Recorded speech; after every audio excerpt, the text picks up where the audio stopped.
अरे आप क्या मदद करेंगे हमारी? अरे आप गाड़ी स्टार्ट कीजिए, हम धक्का लगाते हैं। इश्क हो गया था साहब उससे। एक दिन हम दोनों ने भाग कर निकाह कर लिया। गलत आदमी से दिल लगा बैठे ना। तुमने ना जरूर कोई चीटिंग की होगी हमारे साथ। बहुत कुछ बताया अशफाक भाईजान ने तेरे बारे में। हाँ तो जाके कह दो मेरे अशफाक भाई से।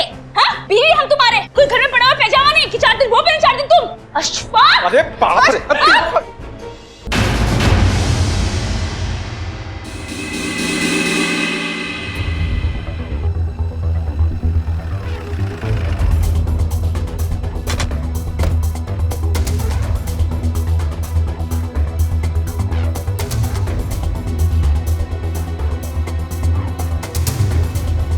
देखिए सर, लाश तो पूरी सड़ चुकी है, हड्डियां तक छूट रही है। बॉडी को पोस्टमार्टम के लिए भिजवाओ और आसपास का पूरा एरिया सर्च करो। Okay sir. लाश करीब 4 से 4.5 महीने पुरानी है। लड़की का कद 5 फीट 7 इंच है और उम्र 22 से 23 के बीच। मौत की वजह? पहले सर पे किसी रोड से वार किया गया था। स्कल टूटी हुई है और उसके बाद गला घोटकर मर्डर किया गया। स्ट्रैंगुलेशन के मार्क्स हैं गले पर। डेड बॉडी के साथ किसी ने बलात्कार किया है। आप श्योर हैं इस बात को लेकर? जी हाँ, क्योंकि प्राइवेट पार्ट्स पे जो हमें इंजरीज मिली है वो एंटीमॉर्टम नहीं पोस्टमार्टम है। सीमेन डिपॉजिट के ट्रेसेस बाहर प्राइवेट पार्ट पर ही हैं, यानी सीमेन यूट्रस तक तो पहुंचा ही नहीं, क्योंकि तब तक तो सेल्स डेड हो गए थे। नमस्कार, आज क्राइम पेट्रोल डायल 100 के एपिसोड में हम आपको दिखा रहे हैं पुंसिया बाजतपुर बिहार में हुए एक घिनौने अपराध की दास्तां। एक 22-23 साल की लड़की की लाश पुलिस को मिली और प्राथमिक जांच से पता चला कि पहले उस लड़की की हत्या की गई और फिर उसके साथ बलात्कार। कोई अपराधी इतना अधम कैसे हो सकता है? कोई ऐसा क्यों करेगा? लाश को ना तो अभी कोई नाम मिला था और ना ही उसकी पहचान हो पाई थी। पुलिस ने आसपास के पुलिस स्टेशन से 4-5 महीने पहले की मिसिंग रिपोर्ट मंगवानी शुरू कर दी। सर सभी पुलिस स्टेशन और थानों से मिसिंग रिपोर्ट हासिल कर ली है। सर मार्च 2015 से अप्रैल 2015 तक कुल 72 लड़कियों की मिसिंग रिपोर्ट लिखाई गई थी, जिसमें से 17 लड़कियां वापस आ गई थी, लेकिन 4 का मर्डर हो गया था और उन चारों की हत्या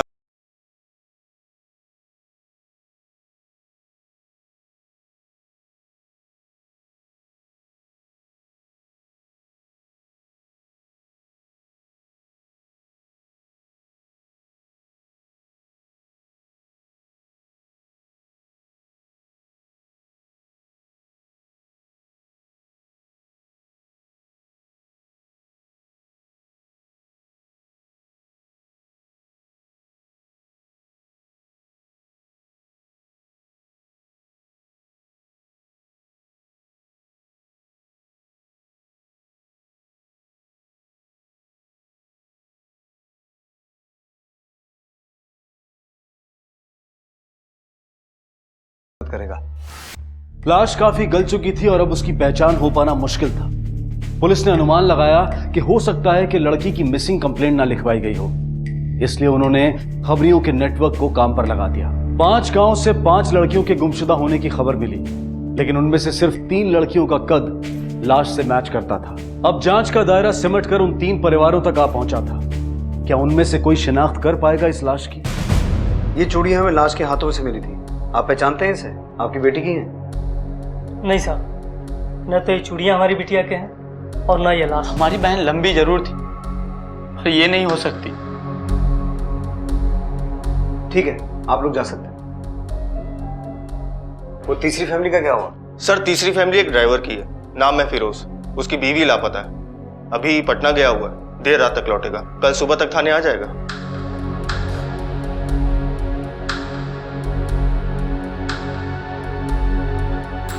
नाम क्या है इसका?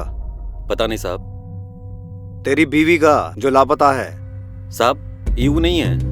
अबे तेरी बीवी का कोई नाम था कि नहीं? फरीदा। कद? इतना होगा साहब, लेकिन ये सब काहे पूछ रहे हैं आप लोग?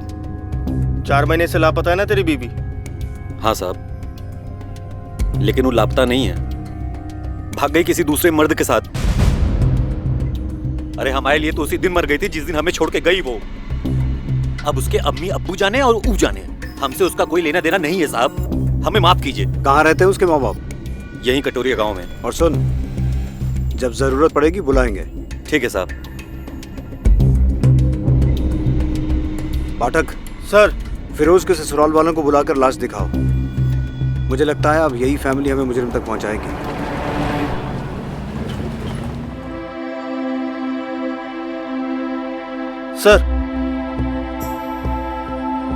सर मुन्ना, हमने सुना है आपकी बेटी लापता है। आपकी बेटी लंबी थी, लगभग उसी कद की एक लड़की की सड़ी हुई लाश मिली है हमें। हमारी बेटी नहीं होगी साहब। बिना लाश को देखे कैसे कह सकते हो कि तुम्हारी बेटी नहीं है?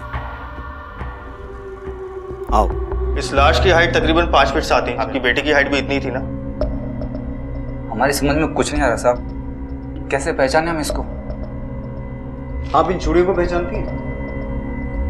नहीं। ठीक है, आप दोनों बाहर बैठिए।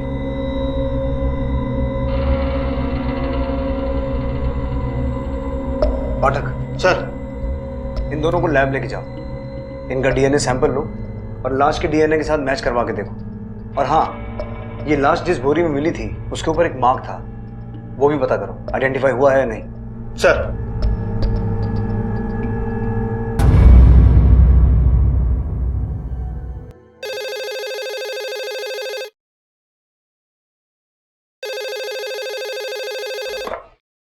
हेलो सर, उस लाश का डीएनए मुन्ना बाबू और रज्जो का डीएनए से मैच हो गया।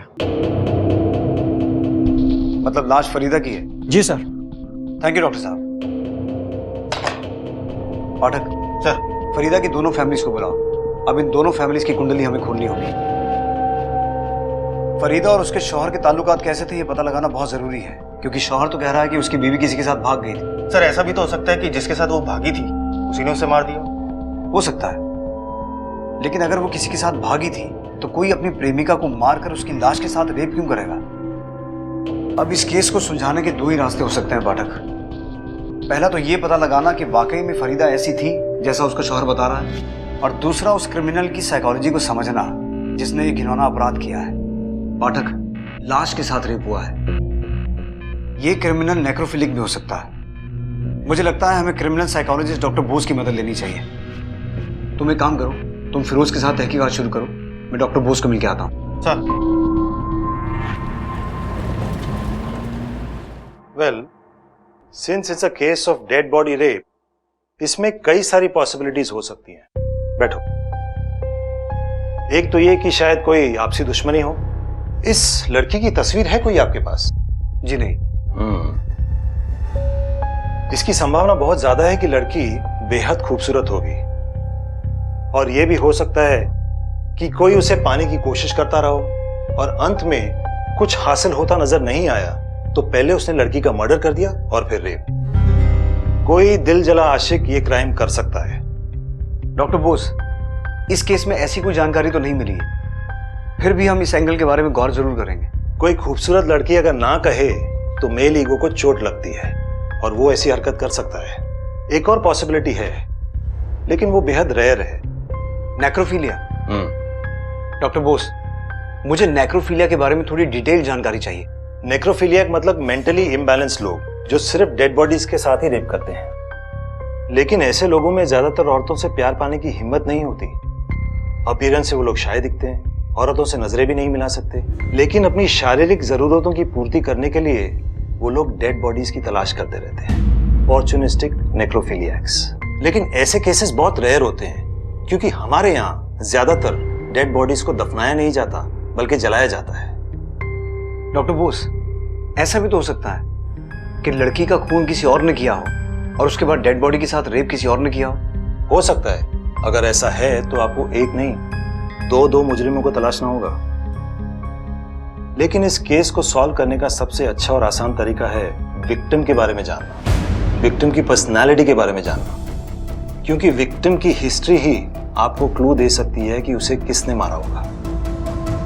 इसका मतलब है हमें शुरुआत वहां से करनी होगी जहां से फरीदा की कहानी शुरू हुई, उसके अपने माता पिता के घर से भागने से।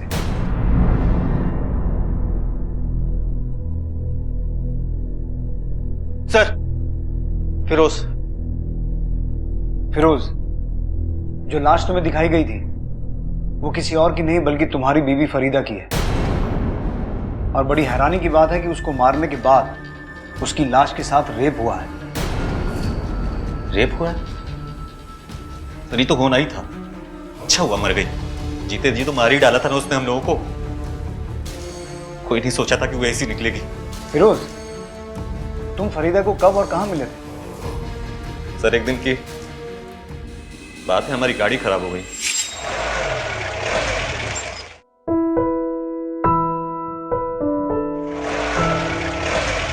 हम कुछ मदद करें आपकी? अरे आप क्या मदद करेंगे हमारी?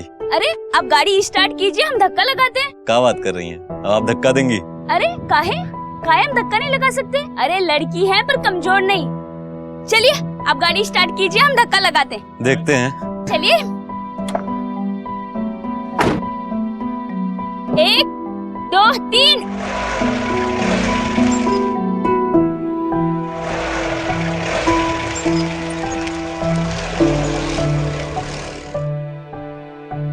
देखा, निकल गई ना। भाई मान गए आपको। सुनिए, कहीं जाना है तो चलिए छोड़ दें। नहीं रहने दीजिए। और वैसे भी देखिए ना, पाँव पूरे खराब हो गए, आपकी गाड़ी खराब हो जाएगी। अरे तो हमारे पैर में कौन सा गुलाब का पंखुड़ी जड़ा है? साहब का गाड़ी है, कोई टेंशन नहीं है, आ जाइए। अच्छा ठीक है, फिर चल लेते हम।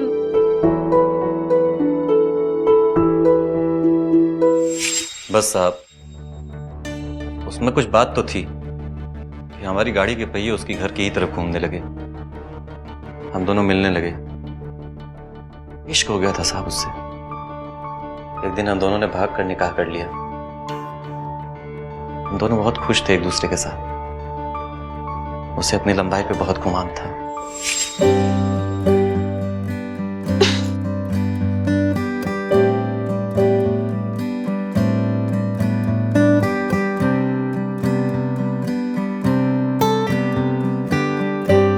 अरे फिरोज, हाँ सुनो तो, यहाँ हो ना। हुआ क्या? इतना काहे शर्मा रहे हो? हाँ, बीवी है हम तुम्हारी, कोई परोसन नहीं। अरे लेकिन काम का है। बस यहाँ खड़े रहो, काम कुछ भी नहीं है। चुपचाप खड़े रहो और निहारो कि तुम्हारी बीवी कैसे पंखा साफ करती है। जो काम वहाँ छुप छुप के कर रहे हो ना, तो यहाँ पर करो। क्यों? हाय अल्लाह, ये तो देखा ही नहीं हमने। 1 फुट नाटे रह गए तुम हमसे।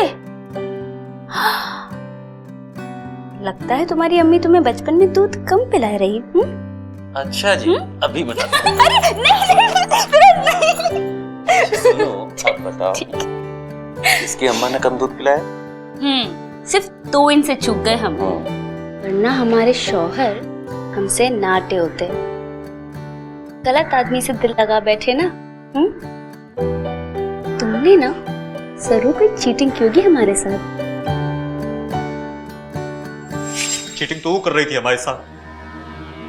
घर वालों से लड़ाई लेके निकाह किए थे उसके साथ, अपनों से दुश्मनी मोल लिए थे। बदले में उसने कहा दिया धोखा, घर छोड़ के भाग गई किसी यार के साथ। फिरोज, क्या लगता है तुम्हें, किसके साथ भागी होगी तुम्हारी बीवी? पता नहीं साहब, पता नहीं किस किस के साथ चक्कर चला रही थी। अरे हमारी तो इज्जत ही मिट्टी में मिला के गई। अब कहां मुंह दिखाएंगे साथ वालों को? ठीक है, तुम फिलहाल जा सकते हो। पाठक सर, इस फरीदा को समझने के लिए अब उसके माँ बाप से मिलना होगा, क्योंकि शायद उनसे मिलने के बाद इस किरदार का कोई दूसरा पहलू सामने आए।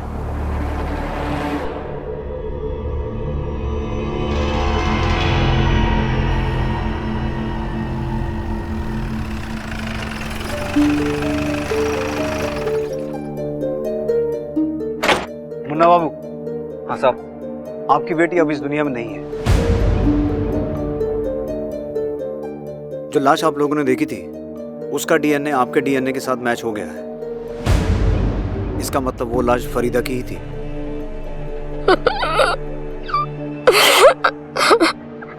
संभालिए अपने आप को।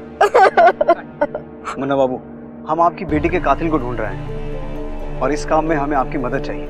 हमने आपको पहले बताया नहीं, लेकिन आपकी बेटी का पहले कत्ल हुआ और फिर उसकी लाश के साथ किसी ने जबरदस्ती की, बलात्कार किया उसके साथ। आपको किसी पर शक है? कोई अंदाजा है? कौन हो सकता है जो आपकी बेटी के साथ ऐसा घिनौना अपराध कर सकता है? नहीं साहब, सच कहें तो हम हमारी बेटी के बारे में कभी समझ ही नहीं पाए। बड़ी उम्मीद थी उससे, किस बाप को नहीं होती। पर एक दिन वो भाग गई किसी के साथ। बाद में पता चला कि उसने शादी कर ली है। दोनों कहीं अलग रहने लगे। लड़के का नाम फिरोज था। फिर फिरोज के माँ बाप ने भी उन दोनों का रिश्ता कबूल कर लिया और फिरोज अपने खानदान के साथ ही रहने लगा। हमें लगा कि हमारी बिटिया खुश है वहां। ईद का मौका था, हम दोनों बिटिया की ससुराल गए। लीजिए, मुंह मीठा कीजिए, आपकी बेटी फिर से भाग गई। अरे वैसे भी आप लोगों को तो अपने आप पर फक्र होना चाहिए। अरे ऐसा क्या सिखाया है आप लोगों ने? ऐसे कौन सी परवरिश दी है अपनी बेटी को? कोई भी चाहने वाला मिला नहीं कि वो भाग जाती है। अरे फरीदा की अम्मी, आप क्यों सर झुका रही हैं? अरे खाइए, मिठाई खाइए। अरे अम्मी, थोड़ा भी जाने दो। छोड़ो क्या मुन्ना बाबू, आपने तो ऐसी बहू दी कि तमाशा देखने के लिए मेला जाने की जरूरत ही नहीं पड़ी। हमको ही तमाशा बना के गई वो। ये ऐसे बुत बने क्या सुन रहे हैं? चलिए निकलिए, दफा होइए यहाँ से। चलिए उठिए। लड़की के माँ बाप थे हम, शर्म से सर झुकाकर लौटा। बुरा मत मानिएगा, लेकिन जब फरीदा आप लोगों के साथ यहाँ रहती थी शादी से पहले, तब उसका किसी के साथ कुछ? नहीं साहब, हमारी बेटी ऐसी नहीं थी। हाँ, वो बहुत हंसी मजाक करती थी। वो कद में लंबी थी ना, इसलिए जो भी लड़के उससे कद में छोटे थे ना, उनका बहुत मजाक उड़ाया करती थी। पर हमारी बेटी ऐसी नहीं थी। आपकी बेटी और फिरोज के बीच मोहब्बत थी, फिर उनकी शादी भी हो गई। फिर अचानक ऐसा क्या हुआ कि?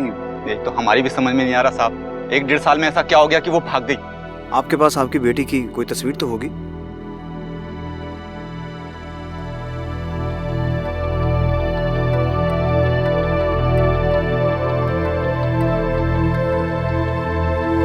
शुक्रिया।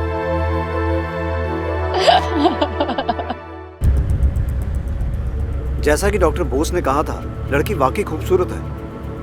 ऐसा लगता है ये खूबसूरती ही इसकी दुश्मन बनी होगी। बहुत चाहने वाले होंगे इसके। सर कोई दिलजला आशिक भी तो हो सकता है इसके पीछे। इसके शौहर को जरूर पता होगा कि कौन इस पर मर मिटने को राजी था और कौन इसे मार के मिटाने को। पहली बार तो उसने साफ साफ जवाब नहीं दिया, लेकिन अब वही हमें बताएगा कि इसके कितने आशिक थे और कौन कौन था। फिरोज, ये तो तय है कि तुम्हारी बीवी का खून किसी दिलजले आशिक ने किया है। साहब कहा जाने कितने दिल जले आशिक थे उसके। अरे बच्चलन थी साहब, हम तो फंस गए उससे शादी करके। हमारे घर से ही भाग गई। भागकर गई कहाँ थी और किसके साथ भागी थी? पता नहीं साहब, लेकिन आए दिन लोग उसको इधर उधर देखा करते थे उसके आशिकों के साथ। और ये आशिक था कौन? किसने देखा? कहाँ देखा? अभी 4-5 महीने पहले देखा गया था उसको उसके आशिक के साथ, यही कबीरपुर दरगाह पर। रघु भैया ने देखा था उसको, दौड़ के आए और हमको बताया, लेकिन जब तक हम लोग वहां जाते निकल चुके थे दोनों। रघु भैया कौन है? हमारे गांव में रहते हैं। कहीं उसी की नजर तो नहीं थी फरीदा पर? अरे नहीं साहब, बहुत अच्छे आदमी हैं, बड़े भाई के जैसे हैं। हमारे निकाह में बहुत मदद किए थे। पाठक, दरगाह पे जाके पता करो, पता तो चले ये सच बोल रहा है या झूठ। सर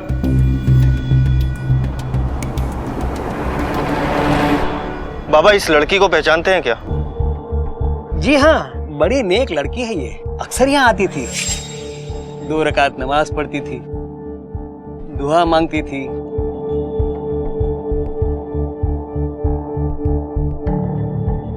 गरीबों को खाना खिलाती थी।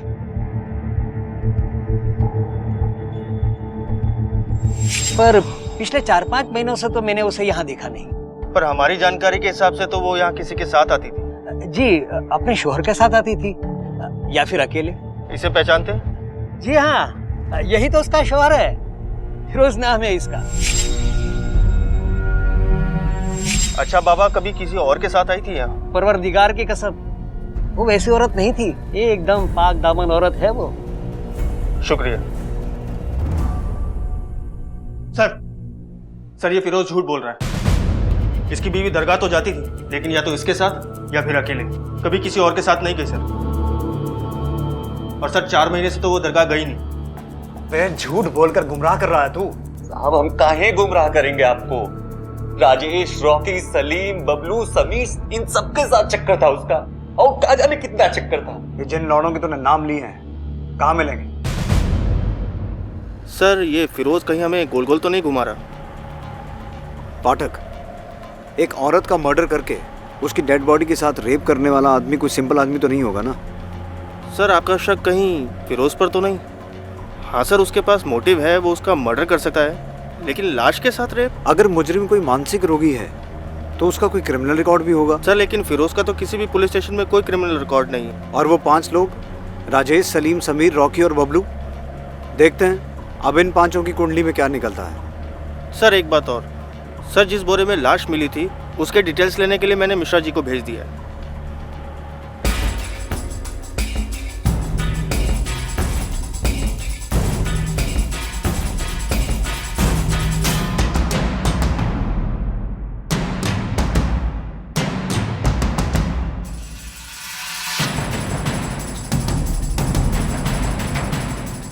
रॉकी ना पत्ते वो तेरा फेरी करता है। चुप रोतले, हरदम रोते ही रहता है। अरे पुलिस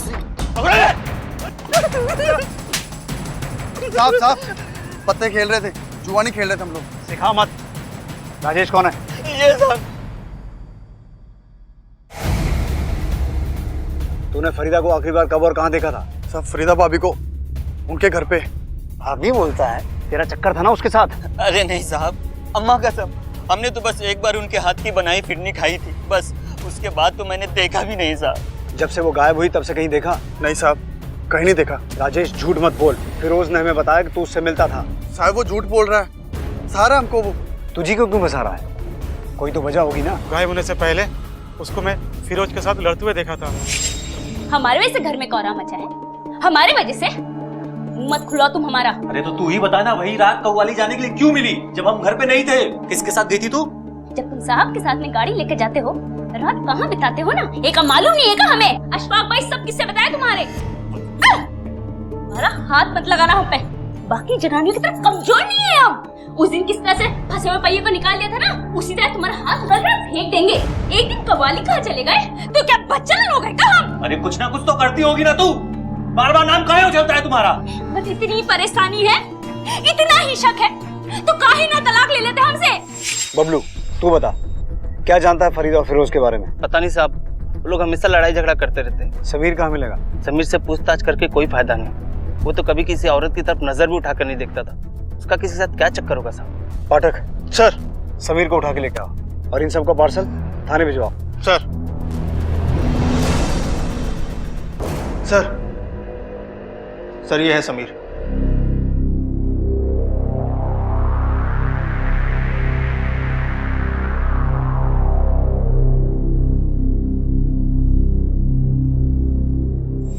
अपीयरेंस से वो लोग शायद दिखते हैं, औरतों से नजरें भी नहीं मिला सकते।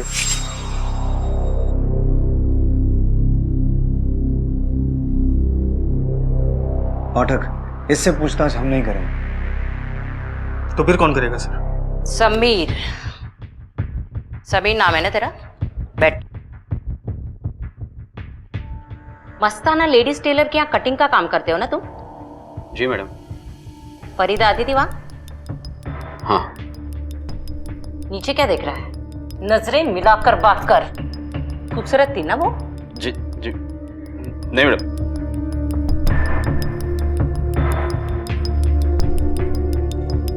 खूबसूरत है, दिल तो आ ही गया होगा ना?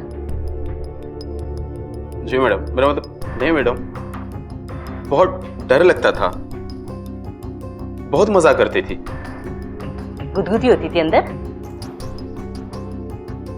जी नहीं। अच्छी लगती थी? जी नहीं मैडम, अक्सर कपड़े सिलवाने आया करती थी तो नाप मुझे ही लेना पड़ता था। डॉक्टर बोस ने जैसा कहा था ये बिल्कुल वैसा ही है। और बहुत छेड़ती थी। एक दिन वो मेरे दुकान पर आई। अरे कैसे हो लाजू जी? अच्छा लाजू जी, अब एक काम करिए, फटाफट से हमारा माप ले लीजिए। वो कहा है ना सलवार कमीज सिलवानी है। जी वो मास्टर जी नहीं है। अरे मास्टर जी नहीं है तो क्या हुआ? आप तो है ना, जल्दी से माप ले लीजिए हमारा।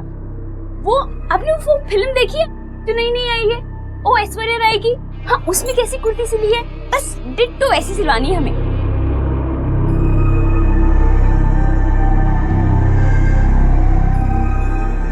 अरे इतना कपकपा क्यों रहे हैं आपके हाथ? अच्छा अब छोड़िए, हम बताते हैं, लिखिए 36।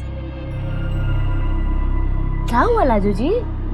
जी वो आप लाजू जी मत बोला करिए, सब बाद में बहुत हंसते हैं। ओए होए, तो क्या छुई हुई बोले आपको? हाँ, आपकी ना शादी करवा देनी चाहिए। एक बार शादी हो जाएगी ना फिर सब सही हो जाएगा। वैसे लाजू जी, आपकी शादी लड़की से करवाएं या फिर? अच्छा ठीक है, लेकिन सिल के रखिएगा, मैं बाद में आती हूँ। इसलिए खून कर दिया तूने फरीदा का? खून? क्या कह रहे सब आप? भला मैं खून क्यों करूंगा? सिर्फ खून ही नहीं, खून करने के बाद लाश के साथ रेप किया तूने। रेप? हेलो, हाँ एक मिनट सर, मिश्रा जी का फोन। बोलिए मिश्रा जी। ठीक है, हम आते हैं। लतिका, जब तक ये सच ना बोले अच्छे से मेजरमेंट लो इसका। कैदी की वर्दी सिलवानी है इसकी। Yes sir.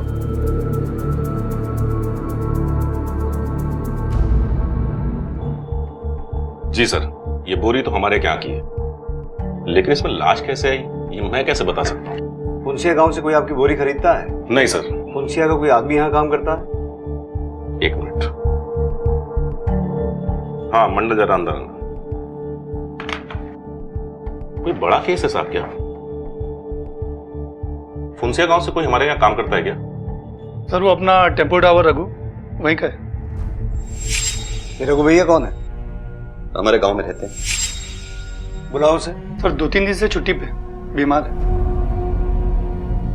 उसका नंबर और एड्रेस दीजिए, पर याद रहे उसे बताना मत, समझ गए ना? रघु जिस पर फिरोज को बेहद भरोसा था, उसकी क्या भूमिका थी इस जुर्म में? क्या वो शामिल था या फिर उसे भी इस जुर्म की कहानी लिखने वालों ने पुलिस की आंखों में धूल झोंकने के लिए लाकर खड़ा कर दिया था? शक के घेरे में एक मासूम सा दिखने वाला समीर भी था, जिसे पुलिस नेक्रोफिलिक यानी कि लाशों के साथ शारीरिक संबंध बनाने वाला मान रही थी। क्या वो सकुचा सा, सहमा सा मासूम युवक वाकई इस जुर्म का सूत्रधार था?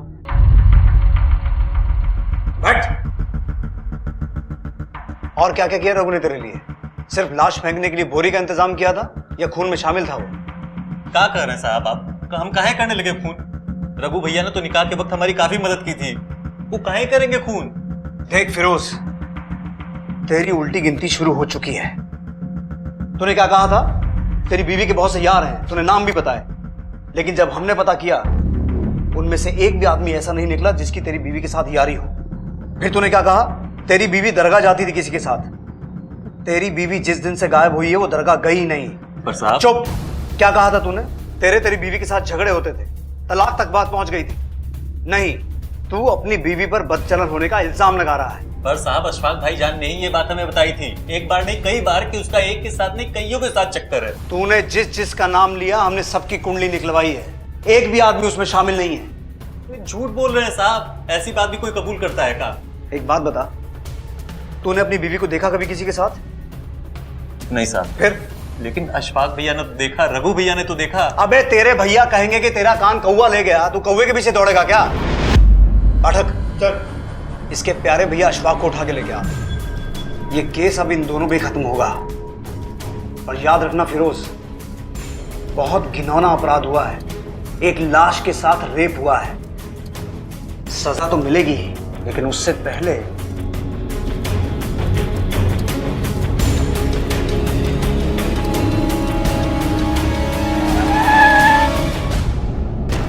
चल अशफाक खड़ा हो। अरे साहब, तेरे हजामत हम बनाते हैं। अरे साहब, लेके चल।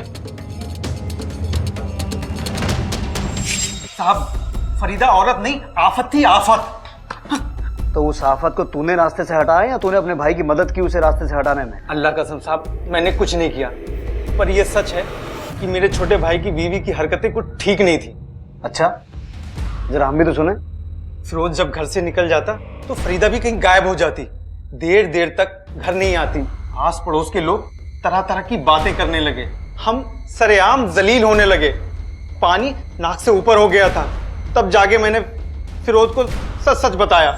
मोहब्बत अपनी जगह, अब वो तेरी बीवी है, नजर रखा कर उस पर। ना जाने क्या क्या किसके साथ करती फिरती है, अब मुझसे बर्दाश्त नहीं होता है। अरे ऐसी बात ही तो पहले बताना चाहिए था ना, अब क्यों बता रहे हो? बड़ा भाई हूं तुम्हारा, अच्छा ही लगता है ये सब कहना। कब तक कोई खामोश रहे? एक बार समझाने की कोशिश की तो उल्टा मेरे ऊपर पलट पड़ी, भला बुरा कहने लगी। औरत जात पर लगाम रखना सीख, नहीं तो किसी दिन हम सबके चेहरे पर कालिख पोत कर भाग जाएगी।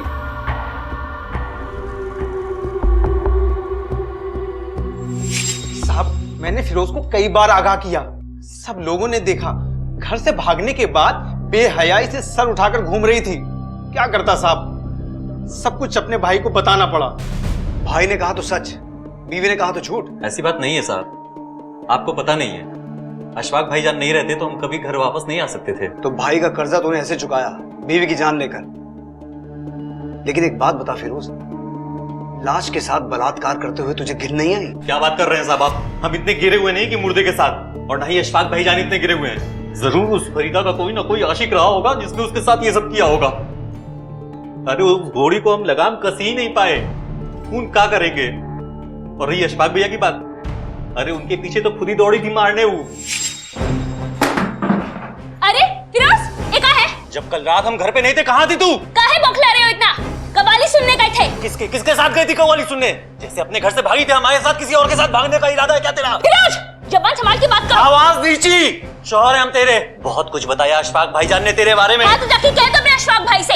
हाँ, बीवी हम तुम्हारे, निगाह की है तुम्हारे साथ में। कोई घर में पड़ा हुआ पैजामा नहीं कि 4 दिन वो पहने 4 दिन तुम। अशफाक! अरे बाप रे! अब आपको यकीन नहीं आता तो बबलू से पूछ लीजिए। बबलू ने जो बताना था बता दिया है। अब तो सिर्फ ये बता, तूने अपनी बीवी को मारा क्यों? जिसकी कसम खिलानी है खिला लीजिए साहब, हमने खून नहीं किया। अरे एक तो थप्पड़ जरूर मारा है उसको जब गुस्सा मगज पे चढ़ जाता था। अरे भाई को गाली देगी तो गुस्सा नहीं आएगा का? तो तू फरीदा के बारे में अफवाहें फैला रहा था और अपने भाई के मन में शक के बीज बो रहा था। नहीं साहब, मेरा छोटा भाई तो मेरे बेटे जैसा है साहब। नहीं साहब, नहीं। क्या बे, हम कंचे खेलते हैं और तू हमारा बड़ा भाई है जो हमें घुमाएगा? नहीं साहब, हम तो छोटे लोग हैं, हम क्या घुमाएंगे। लेकिन हम सच बता रहे हैं, आस पड़ोस में तरह तरह की बातें होने लगी तो किसी का भी दिमाग खराब हो जाता। यहाँ तक तो हमने फिरोज को कई बार समझाया, भाई ठंडे दिमाग से काम ले। तो इसका मतलब ये हुआ कि फरीदा का खून तूने नहीं, तेरे भाई ने किया है।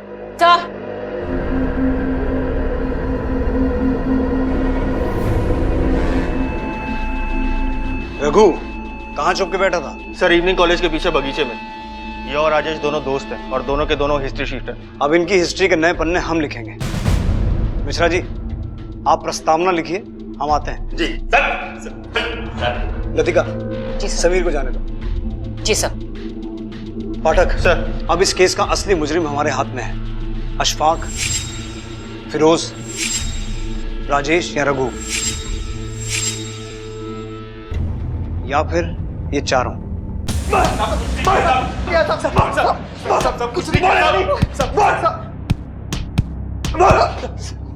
सर ये अखबार रघु की गाड़ी में से निकला है। ये दुनिया का सबसे बकवास अखबार है, इसे कोई नहीं पढ़ता है, सिर्फ रघु ही पढ़ता है। और खास बात यह है सर, यही अखबार लाश के पास मिला था।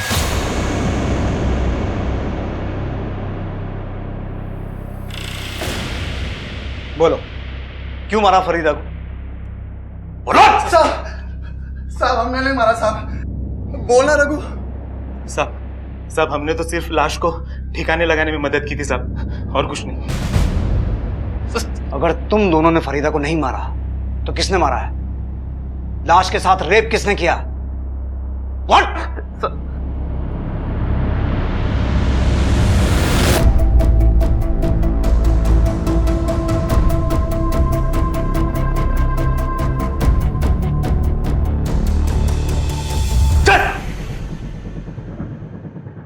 बोल, इन दोनों में से कौन है?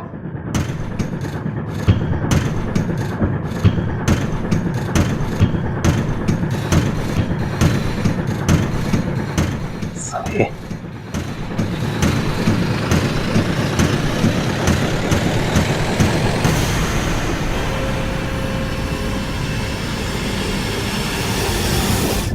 बोल।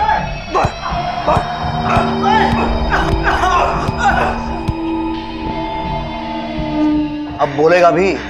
मैंने मारा फरीदा को। पहले मैं फरीदा और फिरोज की शादी के खिलाफ था। जब मैंने फरीदा को देखा तो देखता ही रह गया। मैंने अब्बू को मना लिया।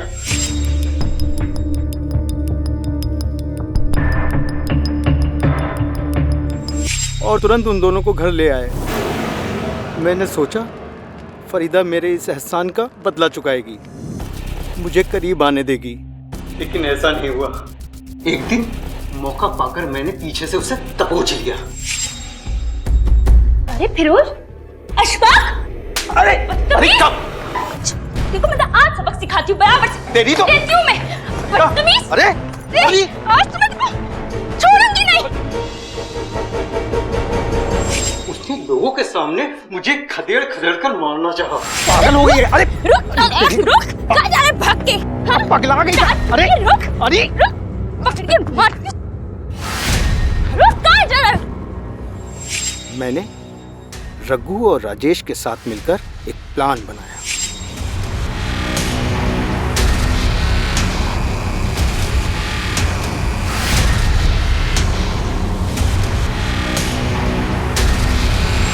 उसे रघु पर बड़ा यकीन था। रघु को उसके पास भेजा। भाभी जान, अस्सलाम वालेकुम। वालेकुम अस्सलाम। आइए भाई। और भाभी जी, आपको एक खुशखबरी देना चाहते हैं। हाँ बताइए। जो फिरोज भाई है ना, फिरोज भाई ने घर बनाने के लिए एक जमीन खरीदी।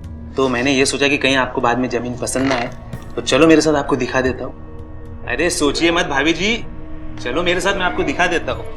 अच्छा, खुशी की बात है, इतने का सोचना। आइए भाभी जी, मैं हूँ ना आपके साथ। हाँ हाँ चले।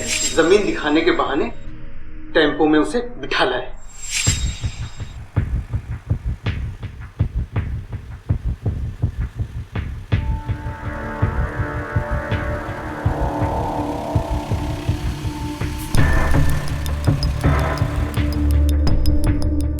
आइए भाभी जी।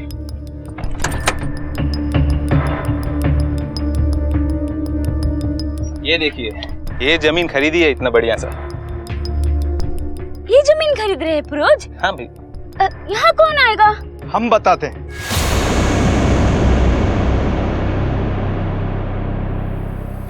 अशफाक, यहाँ से थोड़ी दूर पर है वो जमीन जो तुम्हारे लिए मुकर्रर की गई है। देखोगी तो हैरान हो जाओगी। रघु भाई, ये यहाँ क्या कर रहे हैं? हम यहाँ क्या कर...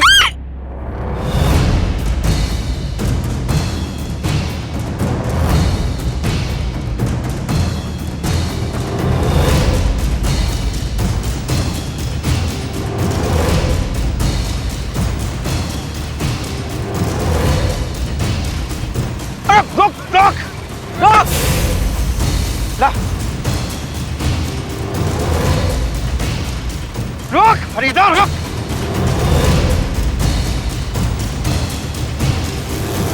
रुक रुक रुक।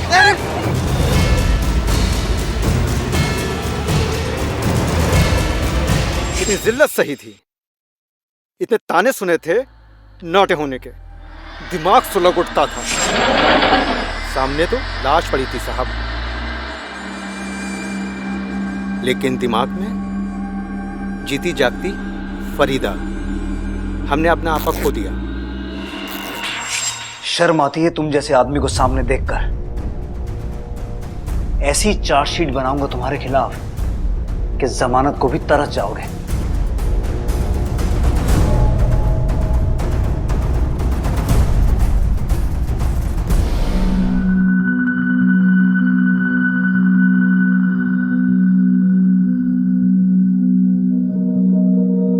अरे ताई, श्रेया कुछ है?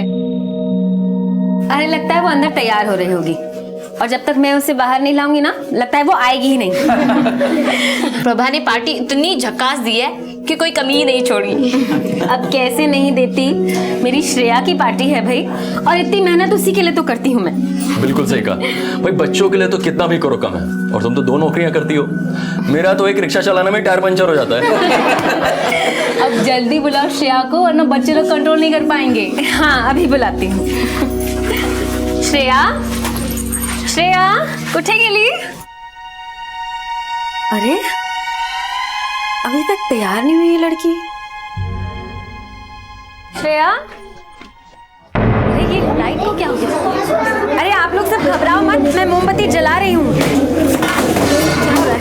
कैसी आवाजें आ रही हैं?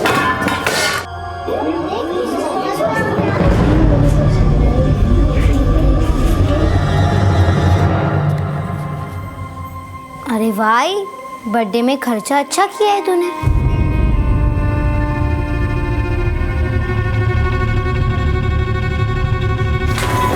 दिन रात मेहनत करती हूँ, एक एक पैसा कमाने में पसीने निकल जाते हैं मेरे, फिर भी इतनी मुश्किल से इतना महंगा केक लाई थी तेरे लिए, लेकिन तुझे तो ये सब दिखाई नहीं देता ना। कम से कम ये तो सोच लेती श्रेया कि सारे मोहल्ले के लोग यहाँ खड़े थे। मोहल्ले वाले को इधर उधर खड़े रहने के अलावा कोई काम नहीं है, और ये सब करके तो मेरे लिए बुरी ही रहेगी। अरे विनोद ने मुझे बताया यहाँ क्या हुआ, मैं फौरन आ गया। विनोद ने बताया तेरे को? या तेरे पास जिगर नहीं है ये बोलने के लिए कि तू भी इसमें इसके साथ था? लाइट तो तूने ही काटी होगी ना। मैं कुछ बोलता नहीं हूँ करके तू मुझे हर मामले में घसीट लेगी? क्या मिलता है तेरे को ये सब करके? और वैसे भी हम दोनों का तलाक तो हो चुका है ना। तेरे से पीछा छूटता तो तलाक होता ना। अरे ऐसे तलाक का फायदा ही क्या, जो तू गले में घंटी की तरह लटका है मेरे। अब मैं बीमार हूँ तो क्या करूँ? अरे छोड़ बाबा, किसके सामने बात कर रहा है? बाबा की दवाई जान भी आती है, और मोहल्ले के सामने पार्टी देकर दिखावा करना अच्छा लगता है ना। तू गप्पा बस, मदे बोलू न खुश, तुझे नहीं समझेगा श्रेया। ये आदमी किस तरह से झूठ बोलकर मुझसे पैसे ऐंठता है, दवाई का बहाना बनाकर। बाबा,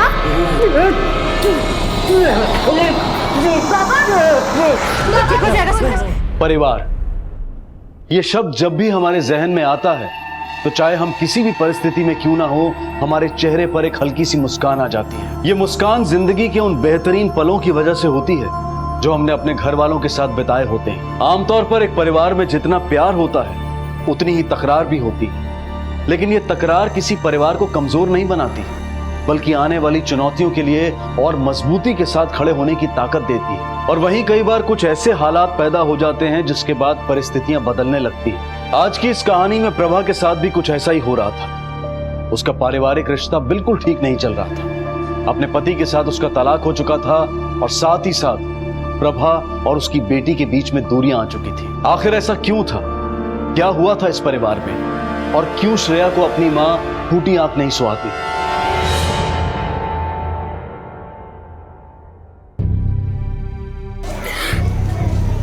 अगर प्रभा, वो बच्ची है, बच्चों से गलतियां होती हैं, उस पर इतनी सोचने की क्या जरूरत है?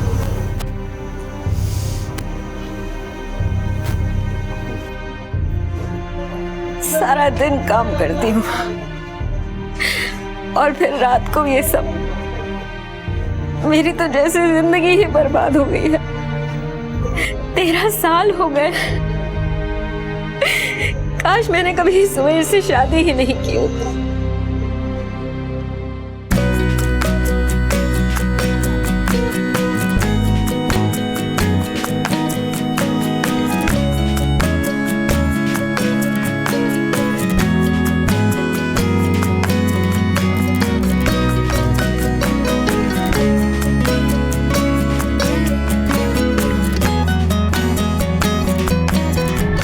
जो कुछ सुवेश कर रहा था वो मैं बस श्रेया के लिए ही झेल रही थी। ये क्या है? ये गिर गई थी तो मैंने फेंक दिया इसको। सुवेश, मुझे नहीं लगता कि अब तुम्हें दवाइयों की जरूरत है। तुम्हें भी अब नौकरी ढूंढ लेनी चाहिए। कब तक मैं ऐसे अकेले काम करती रहूंगी? क्यों तू इसे वापस बीमार कर देना चाहती है? अभी अभी तो ठीक होने लगा है बेचारा।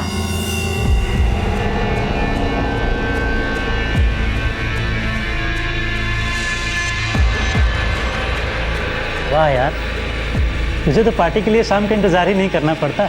भाई को शाम को 7 बजे के बाद आती है, उससे पहले दिन भर ऐश ही ऐश। तूने तो साला पूरा मामला ही पलट दिया। एक तरफ तेरी बीवी कमाती भी है, घर का सारा काम भी करती है, ऐसे जैसे तेरी बीवी नहीं कोई लॉटरी हो। तू साला घर पे ऐश कर रहा है। लोगों को बीमारी दुख देती है, पर मुझे देख, मुझसे ज्यादा सुखी इंसान देखा है कभी इस दुनिया में? है? एक बात बता, तुझे सच में कोई बीमारी है, ऐसा ही हवा बांध रहा है? मैंने अपने बीमारी को ही अपना हथियार बना लिया। 4-5 दोस्त छोड़ देता कि दौड़े पर ना कम ना हो। अब मैं इतना बीमार थोड़ी ना हूँ जितना मेरी बीवी समझती है। यार दारू खत्म हो गई यार। अरे श्रेया बेटा, दूसरी वाली बोतल ले आ।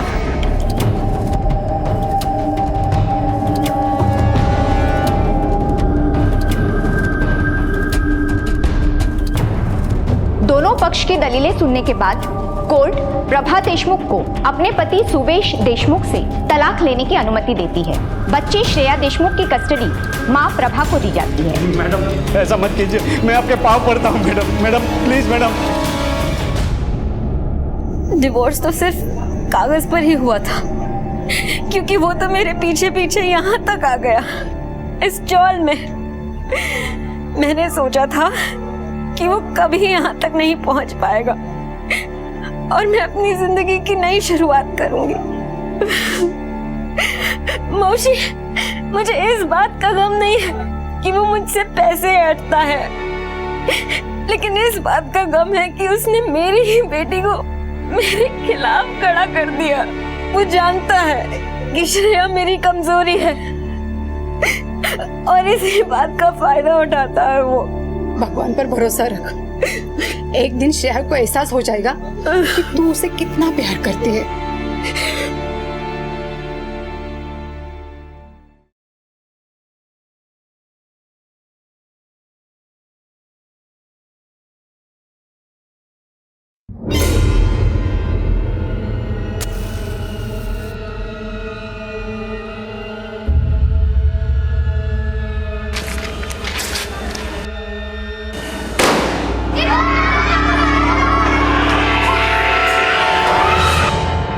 ये फ्रूट फेशियल है ना मैम, आपको बिल्कुल गोरा गोरा कर देगा।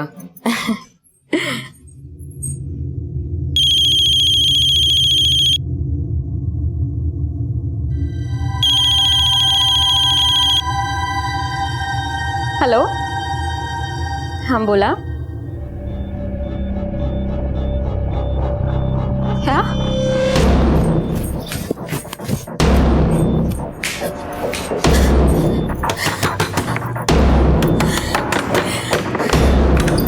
श्रेया कहाँ फंसे जा रही है? श्रेया कुठे आहे तू? श्रेया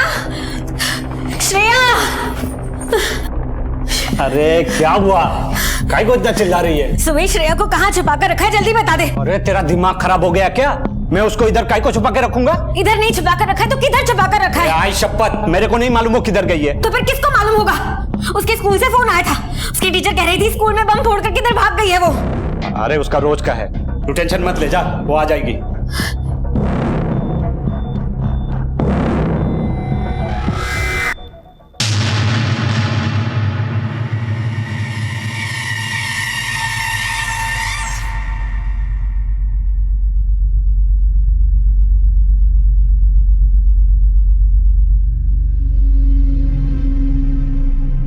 दुर्गा मौसी, कहीं नहीं मिल रही है श्रेया।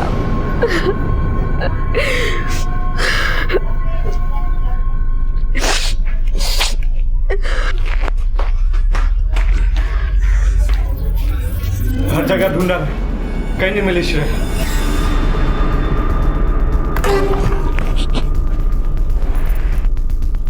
तुम लोग फिर आ गए? साहब, मेरी बेटी श्रेया वो मिल नहीं रही है।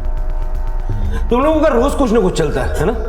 साहब, ये मेरी सास है, इसी ने मेरे पैसे चुराए हैं। आप एक बार इसके घर में देखिए, मेरी जमा पूंजी यहीं मिलेगी। हाँ हाँ साहब, आप आओ और देख लो पूरा घर। मैंने चोरी नहीं की तो मैं क्यों डरूं? शिंदे बाग जरा।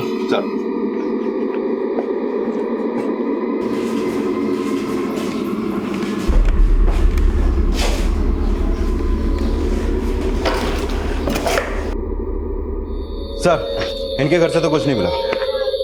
साहब, आप एक बार फिर से देखिए, पैसे जरूर इसने कहीं छुपा कर रख दिए होंगे। साहिब, इसने जानबूझ के खुद अपने पैसे छुपा दिए हैं और इल्जाम मुझ पे डाल के मुझे बदनाम करना चाहती है। साहिब, आप एक बार इसके घर भी देख लो। चेक करो।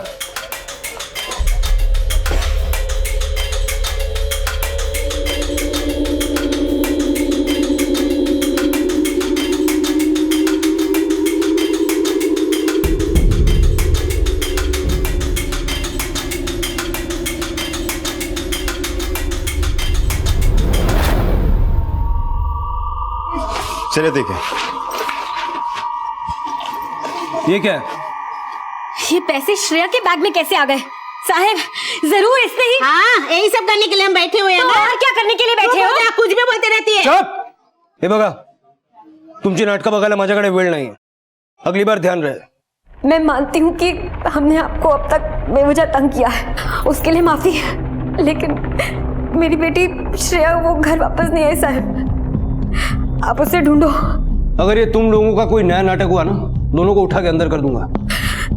नहीं साहब, सच्ची। हम तुम्हारी बच्ची को ढूंढने की शुरुआत करते हैं, कुछ भी पता चलेगा तो इन्फॉर्म करें। और अगर तुम्हारी बेटी खुद से कहीं गई हो और घर वापस आ जाए तो तुम हमें इन्फॉर्म करोगे।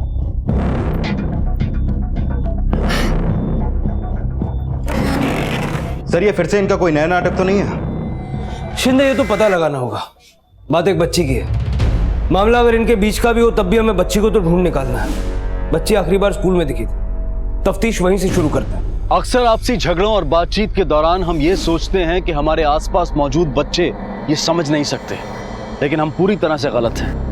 इस उम्र में किसी भी चीज को समझने की लालसा अपनी चरम सीमा पर होती है। अबोध मन हमेशा अपने आसपास मौजूद हर पहेली को सुलझाना चाहता है। ये मन हर उस शब्द को अपनी गहराई में उतार लेता है जो उसके आसपास चल रहा होता है, और इस सब का असर पड़ता है उनके चरित्र पर। श्रेया ने भी बचपन से वो सब कुछ देखा था जो प्रभा और सुवेश के बीच चलता आया था, और इसी की वजह से कहीं ना कहीं वो उस तालीम से वंचित रह गई थी जिसकी वो हकदार थी। नतीजा, उसकी माँ को उसके द्वारा की गई शरारतों की खबर मिलती रहती थी।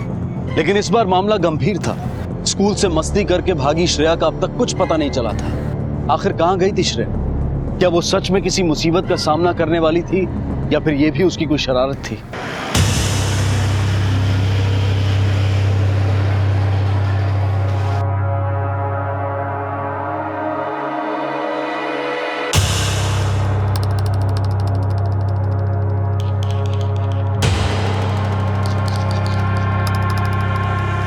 सर इस श्रेया का ट्रैक रिकॉर्ड कुछ खास नहीं है स्कूल में। टीचर्स भी उसके बारे में कुछ अच्छा नहीं बोल रही है। काफ़ी कंप्लेंट्स है उसके बारे में स्कूल में। शिंदे, उसको घर का माहौल कैसा मिला ये भी तो देखो। ऐसे माहौल में कोई भी बच्चा ठीक कैसे रहेगा? सर अगर ये श्रेया अपनी मर्जी से स्कूल से भागी तो वो गई कहाँ, और अगर वो कहीं गई भी तो गई क्यों, कुछ समझ में नहीं आ रहा सर।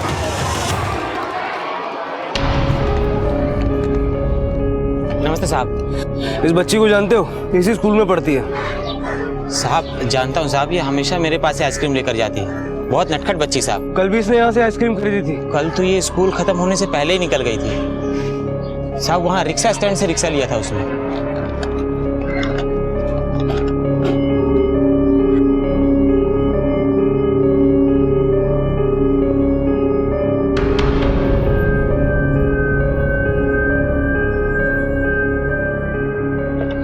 सुनो भैया, ये बच्ची स्कूल में पढ़ती है, कल यहाँ से ऑटो में बैठ के गई है, इसको देखा?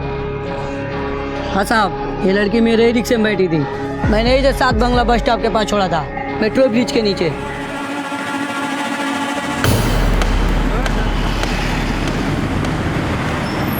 शिंदे, ये श्रेया 7 बंगला बस स्टॉप क्यों गई होगी? सर 7 बंगला मेट्रो ब्रिज के पास जो बस स्टॉप है उसके आसपास को सर्विलेंस सीसीटीवी लगे हुए हैं, शायद उसकी फुटेज से कुछ हाथ लगे। सारा फुटेज मंगवाओ। Okay sir.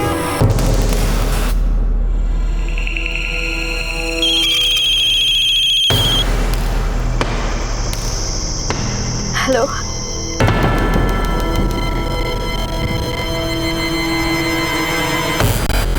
सर ये देखिए श्रेया 7 बंगला बस स्टॉप पे खड़ी गई है।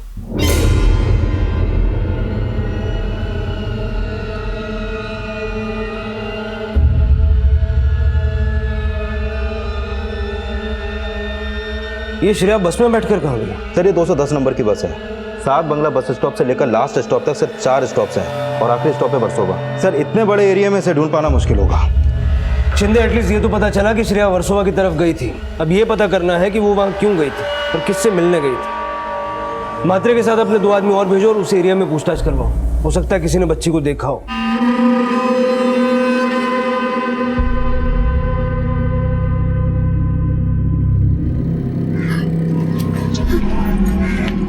क्या हुआ प्रभा? श्रेया कुछ पता चला? नहीं अमित, लेकिन मैंने तुझे यहाँ इसलिए बुलाया क्योंकि मुझे तेरी मदद की जरूरत है। तू मुझे कुछ पैसे देगा क्या?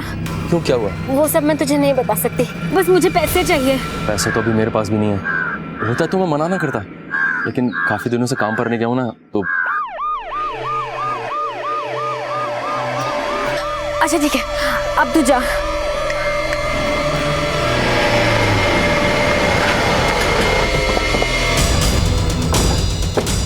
प्रभा, तुमसे कुछ जरूरी बात करनी है। श्रेया उस दिन स्कूल से भागने के बाद सीधी वर्सोवा की तरफ गई थी। कोई रहता है तुम्हारा वहां? वर्सोवा? नहीं साहब, वर्सोवा में तो हमारा कोई नहीं रहता। जरा अच्छे से सोचो, आखिर वो वहां क्यों जाएगी, वो भी यूं एकदम अकेले स्कूल से भाग के?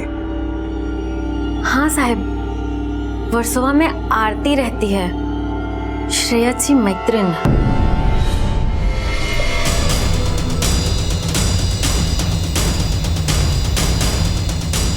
आरती, आपकी फ्रेंड श्रेया आपसे मिलने आई थी?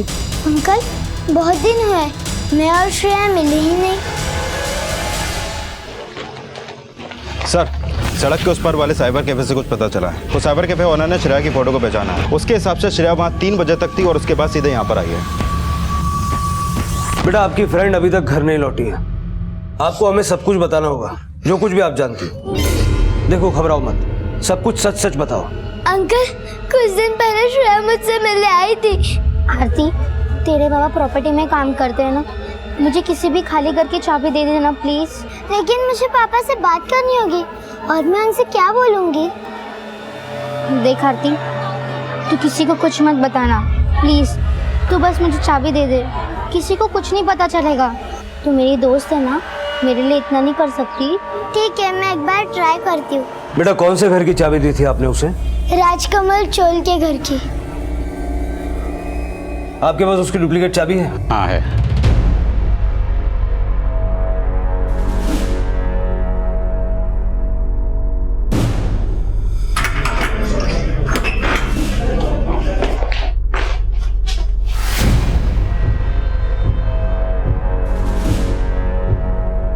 तुम अंदर चेक करो।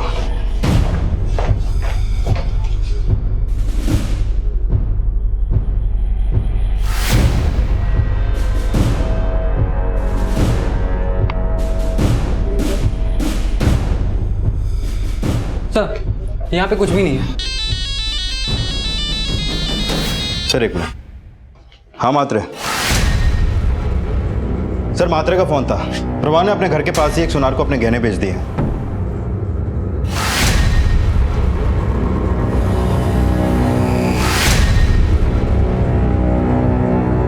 कितने मिले सारे गहनों के प्रभा? गहने? कौन से गहने? मैं तो अपने काम से वापस आ रही हूँ। प्रभा, हमारे पास गंवाने के लिए वक्त नहीं है। हम तुम्हारी बेटी को बचाकर उसे वापस लाना चाहते हैं। कहीं श्रेया के लिए कोई धमकी भरा कॉल तो नहीं आया तुम्हें? देखो प्रभा, तुम्हारे लिए ये समझना बेहद जरूरी है कि हम ही हैं जो उसको बचा सकते हैं और वापस ला सकते हैं। 50,000 मांगे साहब। फोन आया था मुझे। किसने मांगे तुमसे पैसे? जानती हो उसे? मैं नहीं जानती साहब, बस फोन आया था और कहा कि 50,000 रुपए देना पड़ेगा और श्रेया उनके पास है और अगर नहीं दिए तो वो श्रेया को मार देंगे। इसी बात का शक था। वैसे इस किडनैपिंग के पीछे कोई ऐसा भी है जिसकी तुम कल्पना भी नहीं कर सकते। कौन? शायद इस किडनैपिंग के पीछे तुम्हारी बेटी श्रेया खुद है। क्या?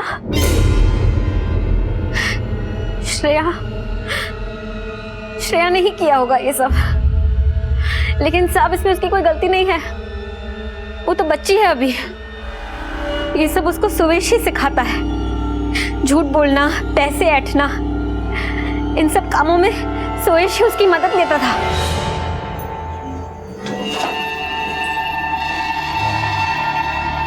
अरे आई, नाश्ता तैयार है? नाश्ता नहीं है, कल की खिचड़ी है, दे दूं? क्या है तू भी? प्रभा के घर से देख क्या मस्त खाने की खुशबू आ रही है। कुछ तो करना पड़ेगा।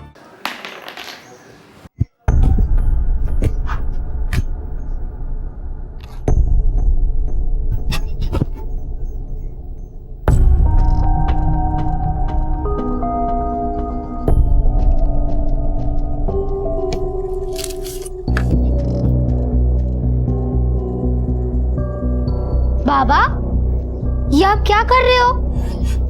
बहुत भूख लग रही है बेटा। कमजोरी के हमारे चक्कर से आने लगे। वो किस्मत में अगर ये कचरे से खाना चुनना लगा तो क्या कर सकते बेटा। तेरी आय तो पैसा नहीं देगी ना मुझे खाना खाने के लिए। पिछले 7 दिनों तक एक दवाई तक नहीं खरीद पा रहा हूँ। पता नहीं अब कितना दिनों तक जिंदा रहूंगा मैं। ये आप छोड़िए, चलिए मेरे साथ। आई आई आली, अरे तू इसको क्यों लाई यहाँ पर? तू पहले अंदर जा और बाबा के लिए खाना ला। इसके लिए खाना लाऊं? अरे मेरा बस चले तो इसे जहर दे दूं मैं। ठीक है, मत दे। मैं और बाबा कच्चे में से ही खाना खाएंगे। चलो बाबा। रुक, लाती हूँ। बेटा आजिल अपन बुलाओ, वो भी तो हमारे साथ खाना खाएगी ना। हो बाबा। क्या?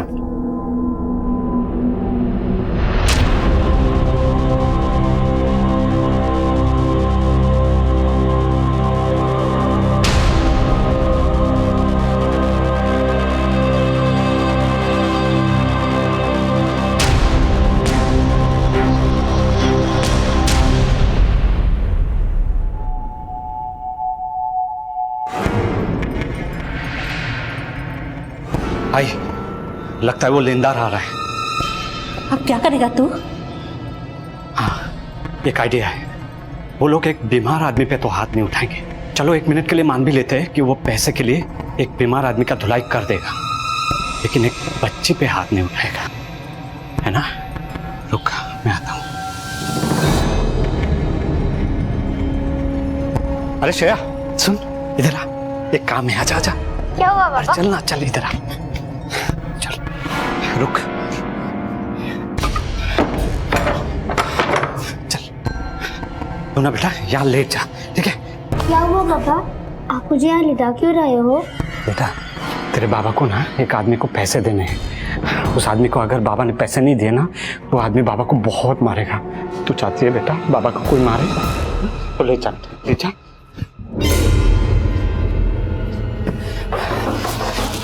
आई तू संभाल, मैं जा।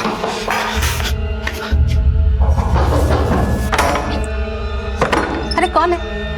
काकी सुरेश को बाहर भेजो, हम लोग जानते हैं कि वो अंदर ही है। आज मैं अपने पैसे लेकर ही जाऊंगा। वो तो बहुत बीमार है बेटा, हम लोगों ने तुमसे पैसे उधार लिए हैं, थोड़ी दिन में लौटा देंगे।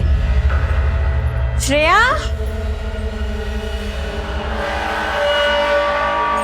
श्रेया, श्रेया, अरे अंदर कहाँ घुसे जा रही है? श्रेया, किसने लिटाया तुझे यहाँ? सुवेश ना? अरे आप जिसे ढूंढ रहे हो वहां से भाग रहा है। साला चल चल।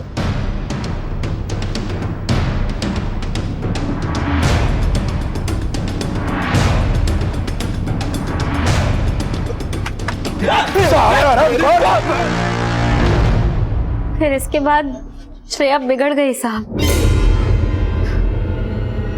घर से पैसे चोरी करना, झूठ बोलना, इतनी छोटी सी उम्र में सब गलत काम सीख गई थी वो। तुम्हारा फोन।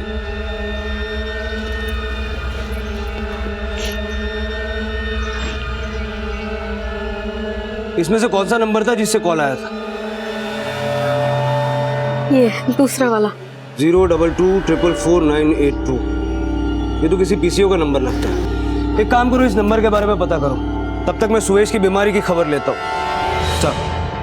पुलिस को इस बात का शक था कि 12 साल की श्रेया ने खुद ही अपनी किडनैपिंग का झूठा नाटक किया, लेकिन किसी को यह समझ में नहीं आ रहा था कि अगर यह सब कुछ खुद श्रेया ने किया था तो इसके पीछे वजह क्या थी। प्रभा ने जो कुछ भी पुलिस को बताया था उससे यह तो साफ होता है कि सुवेश ने हमेशा श्रेया की मासूमियत का गलत फायदा उठाया था। आखिर क्या हो रहा था, कहां थी श्रेया, और क्या इस सब में सुवेश भी उसके साथ शामिल था? इन सभी सवालों के जवाब जानने के लिए पुलिस ने सुवेश से सवाल जवाब शुरू किए। 1 नंबर की झूठी है साहब वो। मैं सच में बहुत बीमार रहता हूँ, वो तो मुझे श्रेया से मिलने से भी रोकती है। तो तू श्रेया को पैसे चुराने के लिए भी नहीं बोलता होगा? श्रेया के चोरी करने की आदत से मैं इनकार नहीं करता हूँ साहब, लेकिन ये आदत मैंने उसे सिखाई है, ये बिल्कुल गलत बात है। सुवेश तू कहीं से भी दूध का दूल्हा नहीं लगता है। प्रभा भी क्या दूध की धुली हुई है? उसने भी तो मुझे छोड़ दिया अपने यार के लिए। मतलब? उसका चक्कर है साहब। चक्कर? हाँ। किसके साथ? अमित के साथ, वही रिक्शा वाला। मुझे श्रेया ने बताया था देर रात को वो घर आता है।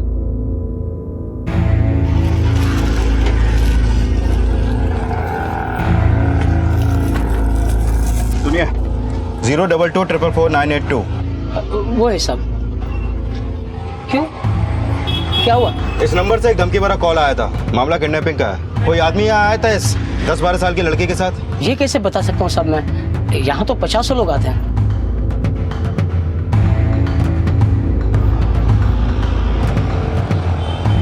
सर यहाँ से तो कुछ भी पता नहीं चला है। हाँ, मैंने भी सुवेश से पूछताछ की। श्रेया की माँ प्रभा का एक नया एंगल सामने आया है। शिंदे कहीं कुछ ऐसा तो नहीं जो हमें नजर नहीं आ रहा? सर अब तो ये कहना भी मुश्किल है कि श्रेया ने खुद ही ये सब प्लान किया है या फिर किसी और का भी हाथ है इसमें। एक काम करो, इस अमित के बारे में और पता लगाओ।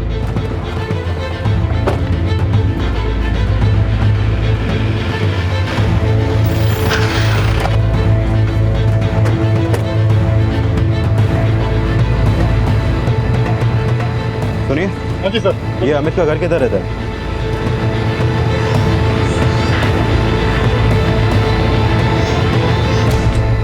सुनिए, ये अमित का घर कहाँ है? यहाँ से राइट। Thank you.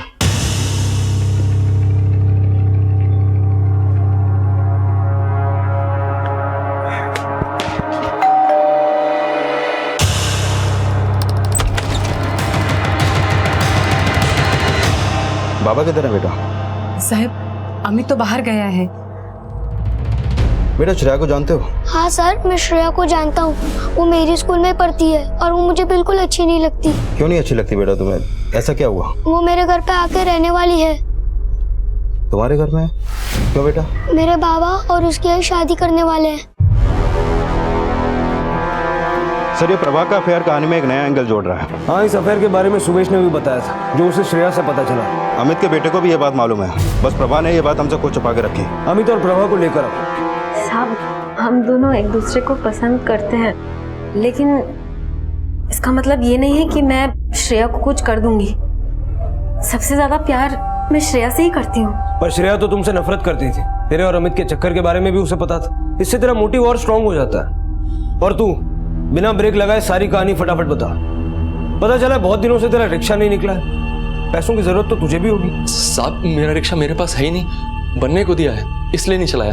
और साहब प्रभा का तलाक हो चुका था और मेरी बीवी को तो मरे काफी टाइम हो गया, इसलिए हम दोनों ने सोचा कि एक दूसरे का सहारा बनते हैं। साहब श्रेया मेरी भी बेटी जैसी है, उसको कुछ करने का तो मैं सोच भी नहीं सकता। मासूमियत घोल के पी गए हो तुम दोनों, लेकिन मैं सब पता करके रहूंगा। और जहां मुझे पता चला कि सबके पीछे तुम दोनों हो, नाक से पानी पिला दूंगा।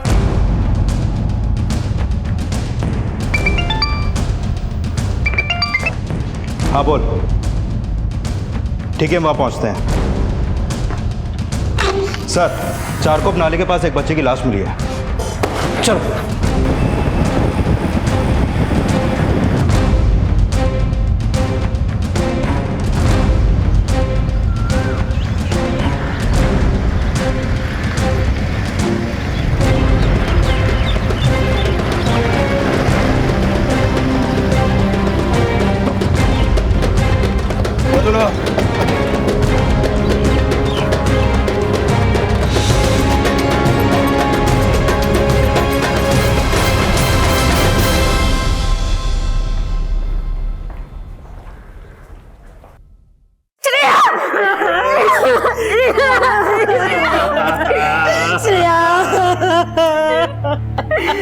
एक 12 साल की बच्ची को बड़ी निर्दयता से मारा गया था। एक किडनैपिंग का केस जो खुद श्रेया ने रचा था, अब उसके मर्डर केस में तब्दील हो चुका था। आखिर कौन था जिसने इस बच्ची की हत्या की थी? आखिर श्रेया की मौत से किसे फायदा हो सकता था? अब तक पुलिस इस केस को हर एंगल से खंगाल चुकी थी, लेकिन अब भी उन्हें उसे कड़ी की तलाश थी जिसके मिलने से शायद ये केस सॉल्व हो सके। सर, पोस्टमार्टम रिपोर्ट के मुताबिक श्रेया की मौत उसके गायब होने के ठीक 48 घंटे बाद हुई थी। मतलब श्रेया उस घर में रुकी तो थी, लेकिन उसकी मौत कहीं और हुई और उसके बाद उसकी लाश को नाले के पास लाकर फेंक दिया गया। सर, श्रेया मर्डर केस के सिलसिले में कोई आदमी आपसे मिलने आया है। अंदर। जी सर।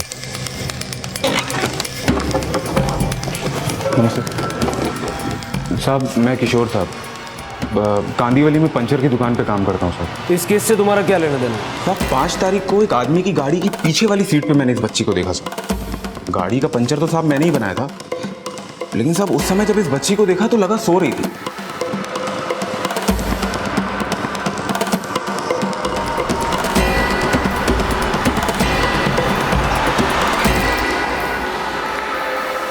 लेकिन साहब अब तो जरूर लगता है कि ये बेहोश थी बच्ची साहब। ड्राइवर का स्केच बनाने में हमारी मदद करो। साहब उसने तो अपना मुंह ढक रखा था साहब, लेकिन आज सुबह पेपर में बच्ची की फोटो देखते ही मैं यहाँ आ गया साहब। गाड़ी नंबर याद है? साहब लाल कलर की छोटी गाड़ी थी साहब, अब दिन भर में साहब इतनी गाड़ियां देखते हैं, ध्यान तो नहीं रहता, लेकिन साहब गाड़ी का आखिरी नंबर साहब 8-9 था। ठीक है, तुम जाओ, अगर कुछ भी जरूरत पड़ेगी तो दोबारा बुलाएंगे। नमस्ते। शिंदे, 5 तारीख को मर्डर हुआ और लाश मिलती है अब। इस पंक्चर वाले ने भी श्रेया को उसी दिन गाड़ी में देखा था। ये जो कोई भी मुंह ढका हुआ आदमी है, इसी ने श्रेया को मारा है। ये देखो,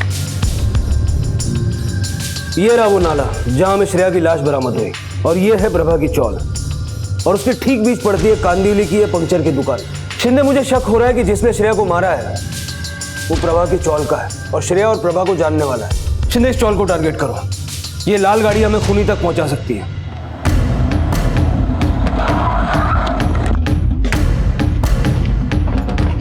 रुके, यहाँ कोई लाल कलर की गाड़ी देखी तुमने जिसका लास्ट नंबर 8-9 है? नहीं।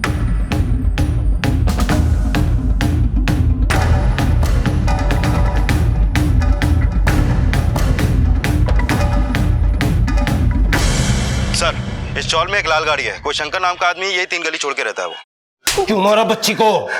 साहब, आप लोग क्या बोल रहे हैं? क्यों मार रहे हैं मुझे?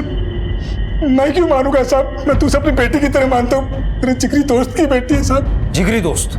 हाँ साहब, सुबह साहब वो 5 तारीख को मेरी गाड़ी लेके गया था, बोला था कोई जरूरी काम निपटाना है तो दे दी साहब गाड़ी।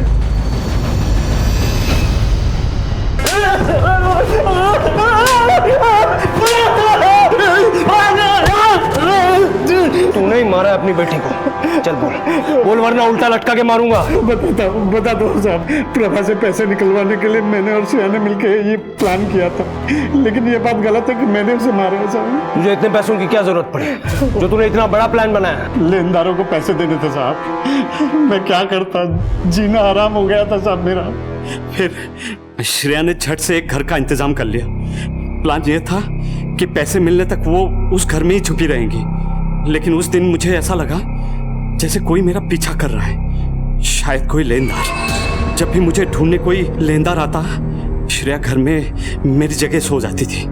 उस दिन भी जब राजकमल चौल के उस घर में मैं श्रेया से मिलने गया तो उसने बोला कि वो मेरी जगह ले लेगी और मैं उस जगह सेफ रहूंगा। ठीक है। मैं जब अगले दिन वापस अपने घर आया तो मैं खुद ये देखकर हैरान हो गया कि श्रेया की लाश मेरे ही बिस्तर पर पड़ी थी।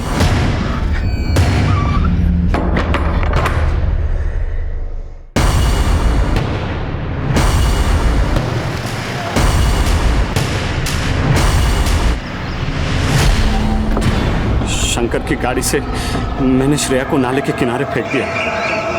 मुझे लगा कि लाश मिलने से पहले ही मैं पैसे निकलवा लूंगा। हेलो, पैसे तैयार रख, नहीं तो जानती है ना मैं क्या कर सकता हूँ। साहब, मैंने सब कुछ किया है लेकिन अपनी बेटी को नहीं मारा है साहब, नहीं मारा है। सुवेश का पीछा कौन कर रहा होगा? क्या इसकी बातों पर भरोसा करना ठीक रहेगा? सर, सुवेश के लेनदारों की लिस्ट निकालता हूँ, शायद उनमें से कोई हो। शिंदे, पूरे चौल में कोई ना कोई तो होगा जिसने किसी को आते जाते देखा होगा। इतनी सफाई से सब कुछ कैसे किया जा सकता है? सर, वैसे दोपहर के वक्त उस चौल में चहल पहल कमी रहती है। सर, एक काम करता हूँ, मैं अपने खबरियों का नेटवर्क एक्टिव करता हूँ, चौल के लोगों से पूछताछ करता हूँ, शायद वहां से कोई सुराग हाथ लगे। सर, चौल में लोगों ने पूछताछ में इस आदमी के बारे में बताया है, इसे दोपहर में उस चौल में देखा गया है। सर, इसकी कुंडली निकाली तो पता चला कि एक सुपारी किलर है और फिलहाल में एक मर्डर केस में अंदर था। ये नाम क्या है इसका? सर, राजू नाम है इसका, अभी बेल पे बाहर है। वापस अंदर जाने का वक्त आ गया, जहां भी मिले वहां से घसीट के लाओ चलो।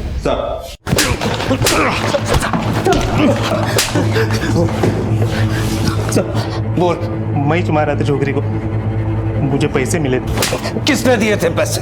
साहब, मुझे पैसे वो जिंदगी भर मैं अपने बच्ची के प्यार के लिए तरसती रहूंगी। मुझे कभी अपने बच्ची का प्यार मिला ही नहीं अमित।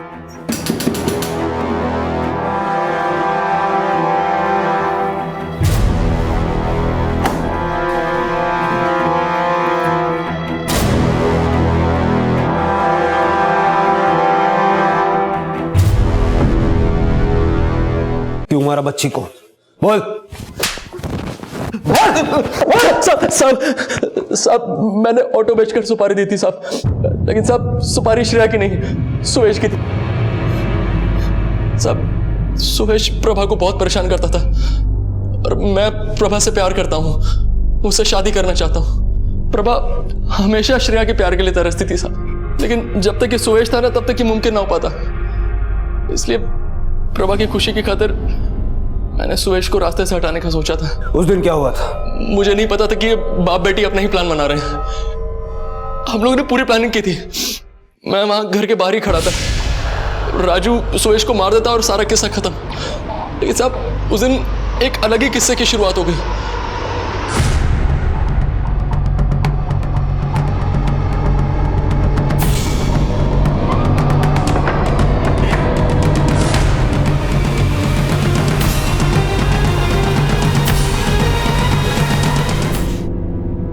अबे अमित, जल्दी आ जाए या लोचा हो गया।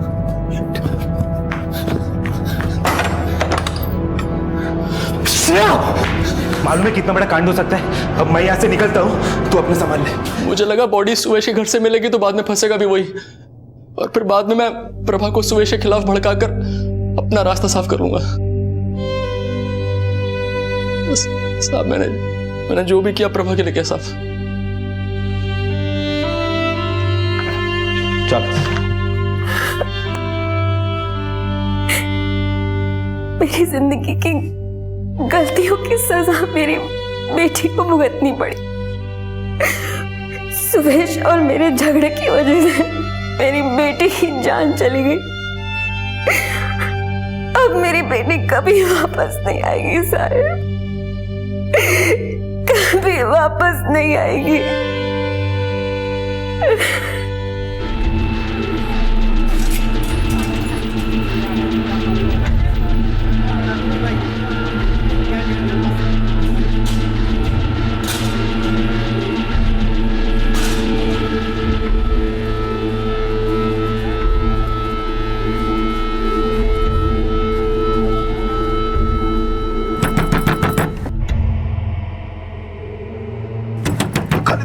आ रहा हूँ भाई, आ रहा हूँ।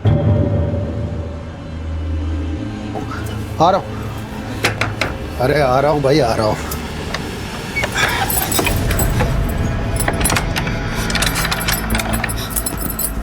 कुछ तो गड़बड़ किया है ना तू? गड़बड़? कुछ तो लफड़ा किया है तू, नहीं तो ऐसा कैसे होता?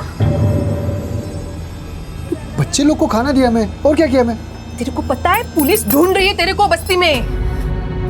पुलिस? मैं आते वक्त वो किराना वाले से पूछ रहा था तेरा नाम लेके, किधर को रहता है।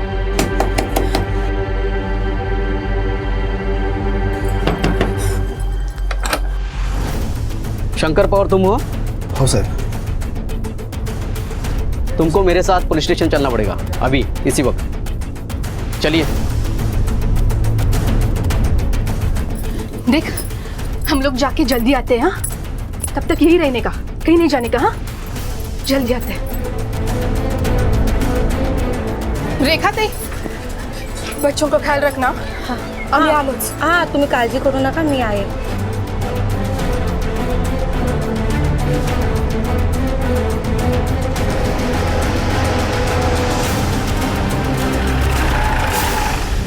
हम लोग को यहाँ क्यों बुलाया साहब? 6 साल पहले आपका बेटा गुम हुआ था ना? हाँ साहब, पर गुम हो गया था कि कोई उठा के ले गया मालूम नहीं साहब। उस दिन मेरे बच्चे को मिला के कुल 4 बच्चे बस्ती से गायब हो गए थे। हमें एक बच्चा मिला है महाराष्ट्र और आंध्र प्रदेश के बॉर्डर पे, एक छोटा गांव है कलबुर्गी, वहाँ एक होटल में काम करता था। उसका हुलिया, शरीर के निशान, पहचान बिल्कुल वैसी है जैसे आपने अपने बेटे के मिसिंग कंप्लेंट में लिखवाई थी। शिरके आइए, मैं आपको आपके बेटे से मिलवाता हूँ। देखो, तुमसे कोई मिलने आया है।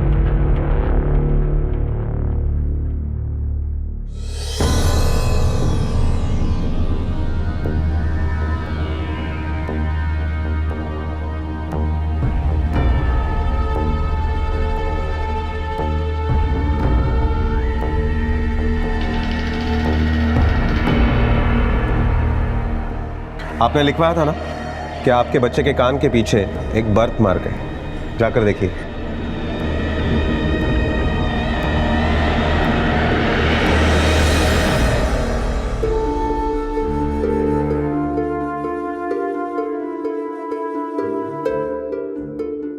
अगर आपको जरा भी शक है तो हम डीएनए टेस्ट करवा सकते हैं इसकी, जिससे साबित हो जाएगा कि ये बच्चा आपका ही है। नहीं साहब, मेरे को कुछ साबित नहीं करना है, ये मेरा राजू ही है। ठीक है, तो आपको कुछ पेपर साइन करने पड़ेंगे, उसके बाद आप अपने बेटे को घर पर लेकर जा सकते हो। एक मिनट साहब, आशा एक मिनट।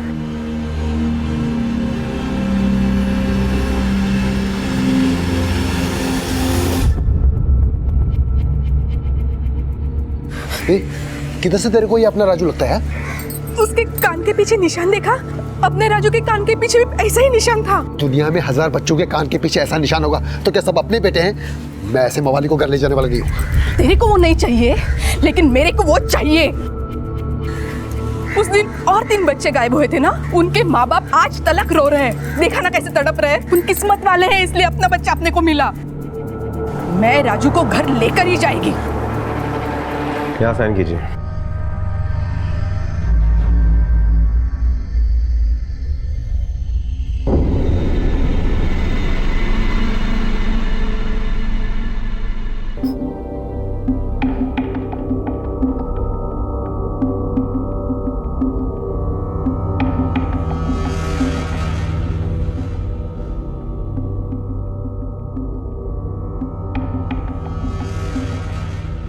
सर, 6 साल पहले एक ही बस्ती के 4 बच्चे गायब होते और जिसमें से एक बच्चा राजेश हमें मिल जाता है। बाकी 3 बच्चे अब तक नहीं मिले।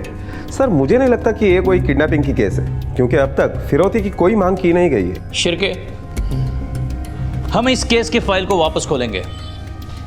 राजेश एक जैकपॉट की तरह हमारे हाथ लगा है। ये एक ऐसी कड़ी है जो दूसरी कड़ियों का पता बता देगी।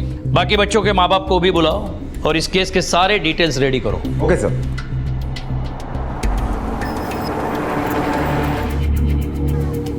चलो बच्चा, चलो। ओ अन्ना, बीड़ी मिलेगी क्या? बीड़ी बीड़ी बीड़ी? यहाँ कोई बीड़ी नहीं पीता है और तुम भी मत पीना, समझा?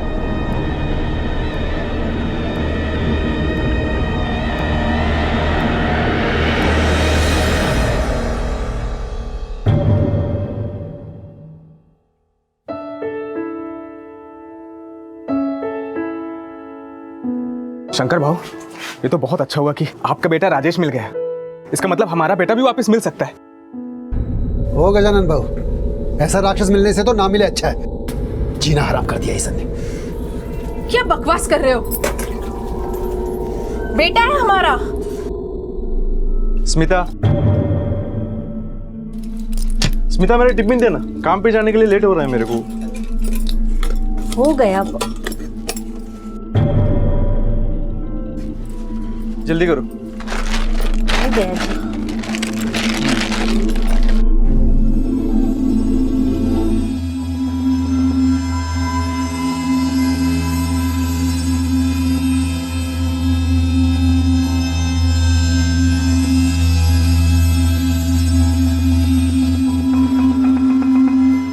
साहब, हम दोनों के बेटे भी शंकर के बेटे के साथ ही गायब हुए थे। साहब, वो राजेश आपको मिला है तो हमने सोचा कि हमारा बेटा भी। हम पूरी कोशिश करेंगे कि आपके बेटे भी मिल जाए, लेकिन इसके लिए हमें आप लोगों के मदद की ज़रूरत है। सब हम वो सब करेंगे जो आप बोलेंगे, बस हमारे बच्चों को ढूंढ कर लाओ साहब। ठीक तरह से याद करके बताओ, उस दिन क्या हुआ था जिस दिन आपके बच्चे गायब हो गए थे? साहब, उस दिन मैं काम से वापस आ रहा था और बाबा बाबा, आइसक्रीम खाने के लिए 40 रुपया दो ना।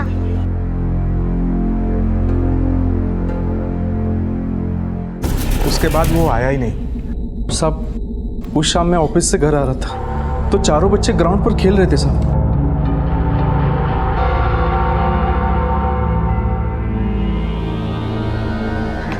नितिन बेटा,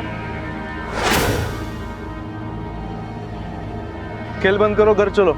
पता है कितने बजे हैं? शाम के 6 बजे। चलो घर। बाबा अभी नहीं, खेलने के बाद हम आइसक्रीम खाने जाएंगे। अरमान की बारी आइसक्रीम खिलाने की, उसके बाद मैं घर आता हूँ। आप जैसे राजेश को ढूंढ कर लाए साहब, हमारे बच्चों को भी ढूंढ कर लाओ ना साहब। साहब, मैं आपके हाथ जोड़ती हूँ, हमारे बच्चों को ढूंढ दीजिए ना साहब। हम पूरी कोशिश करेंगे, आप लोग घबराइए मत। अगर किसी मदद की ज़रूरत पड़े तो आपको वापस बुला लेंगे। अभी आप जा सकते हैं। शिरके, राजेश से हमें यह पता चल सकता है कि इन बच्चों के साथ क्या हुआ था गायब होने से लेकर अब तक, लेकिन उसके लिए हमें सब्र करना पड़ेगा क्योंकि राजेश की हालत ठीक होने में थोड़ा वक्त लगेगा। तब तक तुम चाइल्ड वेलफेयर और चाइल्ड साइकोलॉजी स्पेशलिस्ट को कांटेक्ट करो, क्योंकि 2-3 दिन में हम राजेश से पूछताछ शुरू करेंगे और राजेश के घर जाके उसके हालत का जायजा ले लो। Okay sir. इंस्पेक्टर साहब बहुत अच्छे हैं, बाकी बच्चों को ढूंढना भी वो शुरू कर देंगे। शुरू कर देंगे नहीं, शुरू कर दिया है। आज हम लोगों को उन्होंने शंकर भाई संभालो अपने आप को। खुश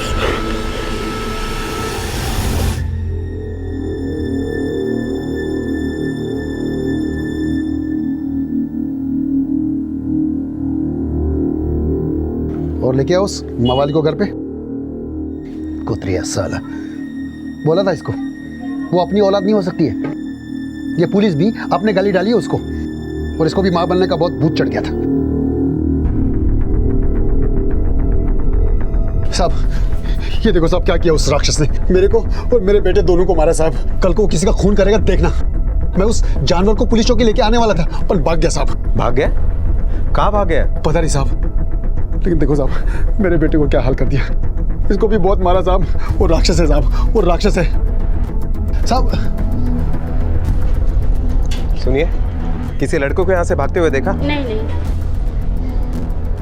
विनोद, देखा मैं क्या बाजूला बघा, सुन का मैंने माझ्यावर चला।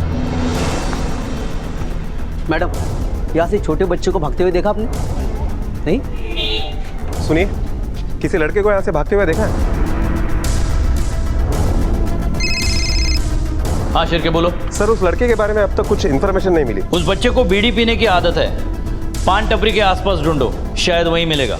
Okay sir. रिका में सर पान टपरी के आसपास ढूंढो उस लड़के को। Okay sir. काका, यहाँ से किसी बच्चे को भाग के जाते हुए देखा?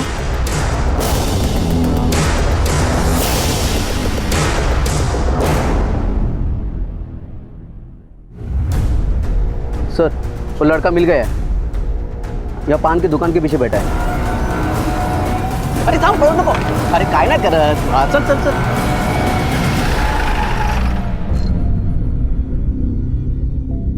राजेश बेटा, इससे पहले तुम्हें जहां से लाए थे तुम कहाँ थे?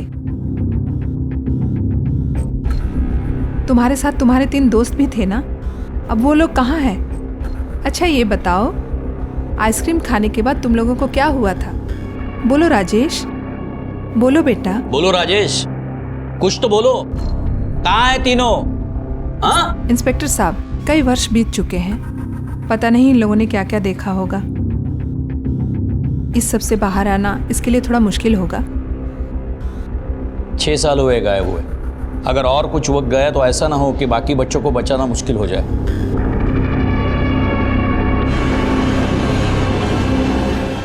राजेश की माँ को बुलाओ, वही उसे बुलवाएगी। राजेश है ना, बहुत अच्छा बच्चा है, सबकी सुनता है, और उसके दोस्त है ना सब, नितिन, अविनाश, अरमान, ये भी बहुत अच्छे बच्चे हैं सब। देख, तेरे को भी चाहिए ना कि नितिन, अविनाश और अरमान वापस आए। ये अंकल उनको लाएंगे जैसे तेरे को लाए। देख, यहाँ देख, बोल ना, उस दिन क्या हुआ था? कहाँ गए थे तुम लोग? राजेश बेटा बोलो, होटल से पहले तुम कहाँ रहते थे? बीड़ी मिलेगी? बीड़ी? बिल्कुल नहीं, बीड़ी अच्छी चीज नहीं है, खास करके बच्चों के लिए। ये तुम्हारे हाथ को क्या हुआ है? किसने जलाया है? वो बीड़ी बुझाने में जलता है ना।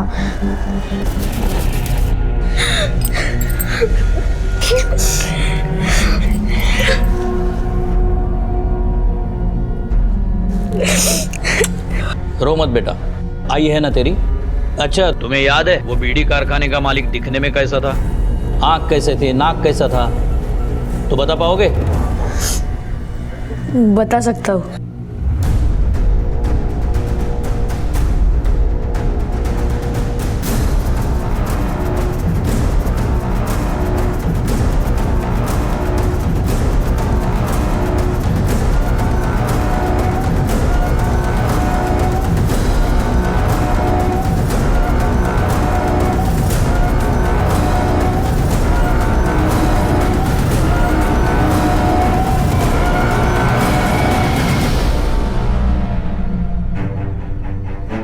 सर, मैंने यहाँ के बीडी डिस्ट्रीब्यूटर से पता किया है। ये वही बीडी फैक्ट्री का मालिक है जो गुंटूर आंध्र प्रदेश में है और ये उन बच्चों से काम करवाता था। सर, राजेश ने कहा कि जब वो वहां से भागा था, पता नहीं आज 6 साल बाद अविनाश और नितिन कैसे दिखते होंगे। शिर्के, तुम गुंटूर पुलिस हेडक्वार्टर से कांटेक्ट करो और आज ही वहां जाने के लिए निकलो। Okay sir.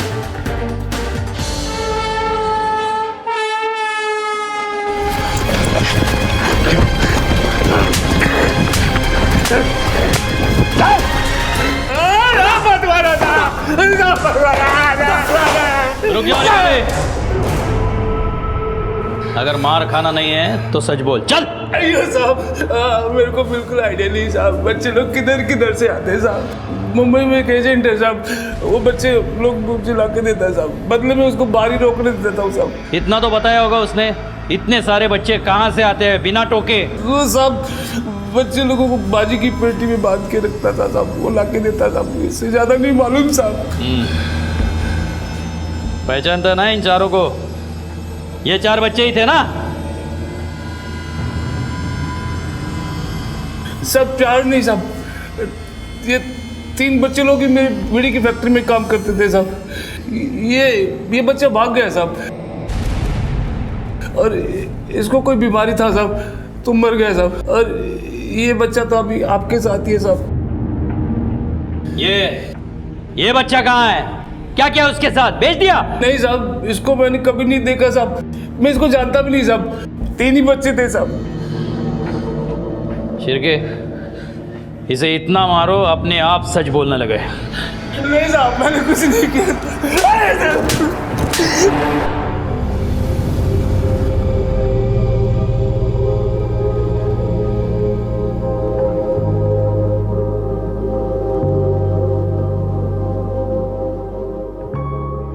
अब आप अविनाश को घर ले जा सकते हैं।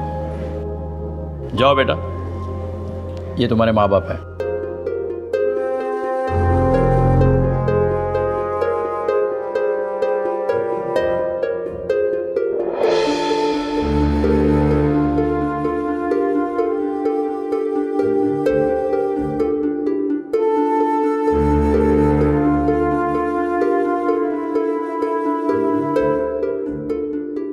कहते हैं नाउम्मीदी से इंतजार भला, लेकिन ये नाउम्मीदी अशोक और स्मिता की जिंदगी का सच बन चुकी थी, क्योंकि नितिन अब कभी वापस नहीं आने वाला था। 6 साल पहले गायब हुए 4 बच्चों में से 2 बच्चे मिल चुके थे और एक के कभी ना मिलने की खबर आ चुकी थी। साहब, मैं रजिया है और ये मेरे शौहर असलम है।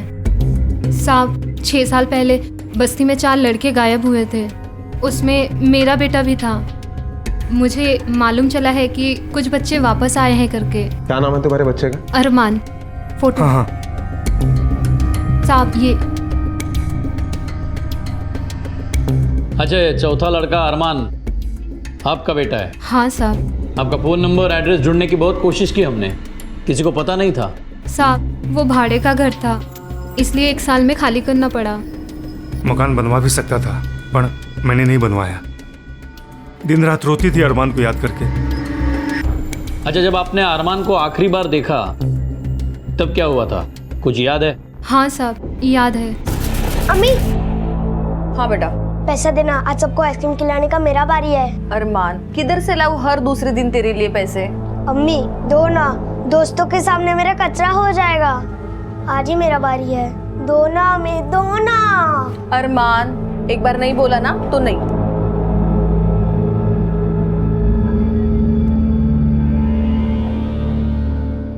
साहब, जिस दिन वो गया है उस दिन से वापस लौटा ही नहीं। मैं यहाँ रोज उसका इंतजार कर रही हूँ। बाकी के बच्चे जैसे आ गए वैसे मेरा अरमान वापस आएगा ना साहब? बिल्कुल आएगा, और ये राजेश और अविनाश हमें अरमान तक पहुंचने में मदद करेंगे। अब चिंता मत करो, हम पूरी कोशिश करेंगे कि अरमान वापस आए। साहब मेरा अरमान वापस दो। एक माँ की सच्ची दुआ लगेगी आपको साहब। राजेश, अविनाश, बेटा ठीक तरह से याद करके बोलना, जब तुम लोगों को टेम्पो से गोडाउन लेके गए थे तब तुम 3 थे ना?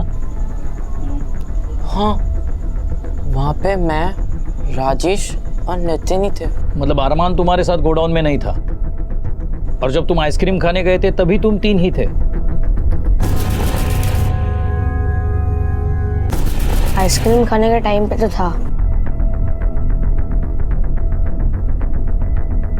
और वो गोडाउन, बीड़ी फैक्ट्री का मालिक बोल रहा था वो वाशी में कहीं है, उसका कुछ याद है?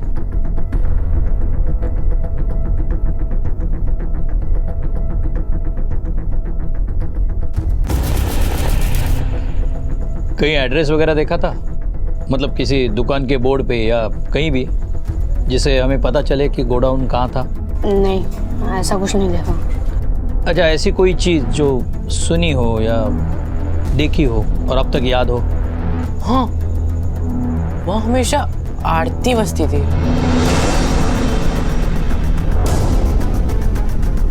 मतलब गोडाउन के पास मंदिर है, कौन सी आरती बजती थी? गणपति की, हनुमान की, या कौन से भगवान की? कोई तो भी आरती बजती थी, पर मालूम नहीं कौन सी देवी थी। ठीक है, मैं कल फिर आऊँगा। और राजेश, अब किसी को मारना मत।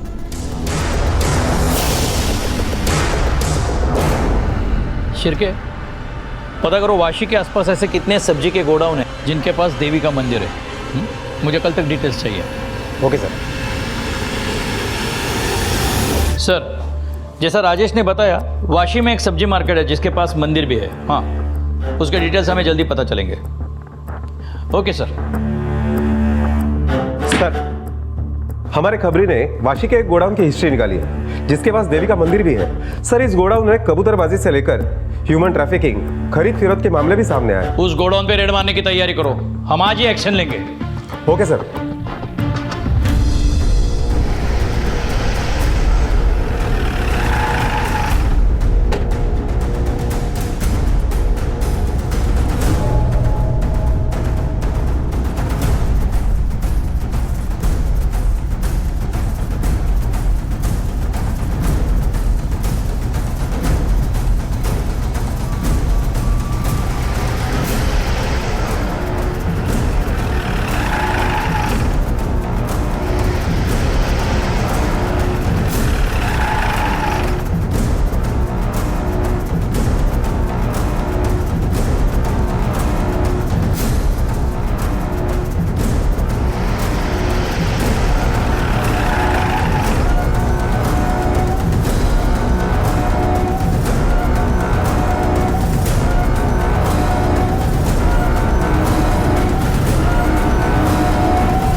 कुछ नहीं है, सब्जी है इसमें।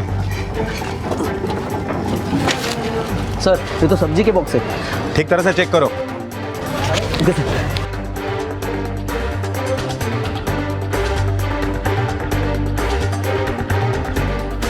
सर, इसमें भी है। सब्जी के बॉक्स है।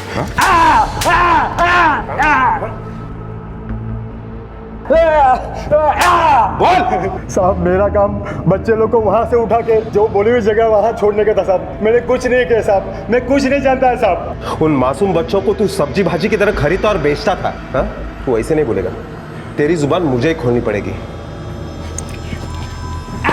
साहब मुझे मत मारो साहब, मैं आपको सच सच बताता हूँ साहब। उधर वसई गांव में वहाँ एक आइसक्रीम वाला साहब, वहीं से बच्चे उठाता था साहब। शिरके, ये आइसक्रीम वाला कौन है इसका हमें पता लगाना पड़ेगा, क्योंकि इस ड्राइवर के मुताबिक वही बच्चों को अगवा करता था। आइसक्रीम से लेके गोडाउन तक की कड़ी यही है, और वो आदमी भी जिसकी हमें तलाश है।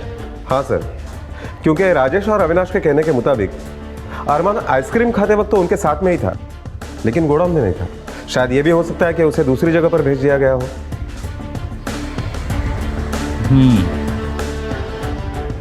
हमें बच्चों से पूछताछ करनी पड़ेगी। अरमान के बारे में पुलिस के हाथ अब तक कोई सुराग नहीं लगा था। पुलिस की तहकीकात कुछ अंत से शुरुआत की तरफ आती जा रही थी। पहले बीड़ी फैक्ट्री से सब्जी गोडाउन, और अब सब्जी गोडाउन से आइसक्रीम वाला, जो शायद इस केस में सबसे अहम भूमिका निभा रहा था। वो आइसक्रीम वाला एक जमाने से बच्चों को आइसक्रीम खिला रहा था, पर आखिर ये आइसक्रीम वाला था कौन? क्या वो ही इस जुर्म की हकीकत बयां करने वाला था, या फिर सच और अपराधी कोई और ही था? राजेश बेटा, आइसक्रीम खाने के पहले क्या हुआ था, याद है तुम्हें?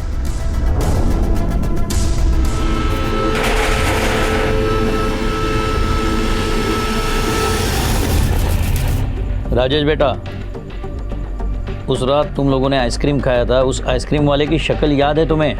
याद है। 6 साल पहले देखा था तुमने, फिर भी अगर किसी ने पूछा तो ठीक तरह से बता पाओगे? वैसे याद नहीं भी होता, पर बाद में मैंने सोचा कि जिसकी वजह से हमारी इतनी तबीयत खराब हुई, उसको कैसे भूल सकता है मैं। जहाँ भी दिखेगा ना वो मस्त खर्चा पानी देगा मैं उसको। शिरके, स्केच आर्टिस्ट को बुलाना।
बच्चा लोगों को नहीं उठाया साहब। तो ये बता, तेरा आइसक्रीम खा के बच्चे बेहोश क्यों हो गए? साहब वो मेरी आइसक्रीम नहीं थी साहब। मतलब? वैसे तो बच्चे लोग रोज आइसक्रीम खाने के लिए पैसे लाते थे साहब, पर उस दिन एक आदमी ने मेरे को 100 का नोट दिया साहब, और 4 आइसक्रीम भी दिया उन 4 बच्चा लोगों को देने के लिए साहब। कौन था वो? शक्ल नहीं पहचानता साहब। 100 का नोट दिया साहब। मैंने सोचा बच्चा लोगों का बाप होगा साहब। तूने सोचा? हाँ? सोचा? मैंने उठाया साहब, मैंने उठाया साहब। आपने कभी अपने बच्चों को आइसक्रीम खिलाने के लिए आइसक्रीम वाले को 100 रुपये दिए थे? साहब मैं समझा नहीं। बच्चों के हाथ में पैसे देने के बजाय क्या तुम्हें सीधे आइसक्रीम वाले को पैसे दिए थे? नहीं साहब, मैंने तो हमेशा नितिन को पैसे दिए जब भी उसने मांगे। तो फिर आपके बीवी ने दिए होंगे? वो नहीं देगी साहब। वो तो अरमान को आइसक्रीम खाने से रुकती थी, कहती थी दांत खराब हो जाएगा, पेट खराब हो जाएंगे। सब वो तो मैं ही था कि मैंने कहा कि बच्चे हैं खाने दो। शिरके, ये बाप वाले एंगल से भी कुछ नहीं मिला, किसी ने पैसे नहीं दिए, कुछ गड़बड़ है। सर मुझे लगता है ये आइसक्रीम वाला झूठ बोल रहा है, क्योंकि ऐसा सेम केस नासिक में भी हुआ। 6 बच्चे आइसक्रीम खाने गए और जिसमें से एक भी बच्चा वापस घर नहीं लौटा। नासिक पुलिस के पास उस सस्पेक्ट का स्केच भी है। अगर वो और ये एक ही आदमी निकला तो ये कंफर्म हो जाएगा कि आइसक्रीम वाला बाप वाली बात झूठ बोल रहा है। शिरके, नासिक पुलिस से सब इंफॉर्मेशन स्केच मंगवा लो, और आते ही विजुअलाइजेशन आर्टिस्ट को भी बुलाना। Okay sir. अरमान का अभी तक कुछ पता नहीं चल पाया था। एक बात जरूर पुलिस के काम की थी, ऐसा ये केस नासिक में भी हुआ था और उसके संदिग्ध का चेहरा नासिक पुलिस के पास था। दूसरी तरफ पुलिस के हाथ एक अलग ही पहलू लगा था, जिसके मुताबिक इन बच्चों के पिता में से किसी एक पर पुलिस का शक गहरा हो सकता था। आप राजेश के क्या लगते हैं? मैं उसका मामा लगता हूँ साहब।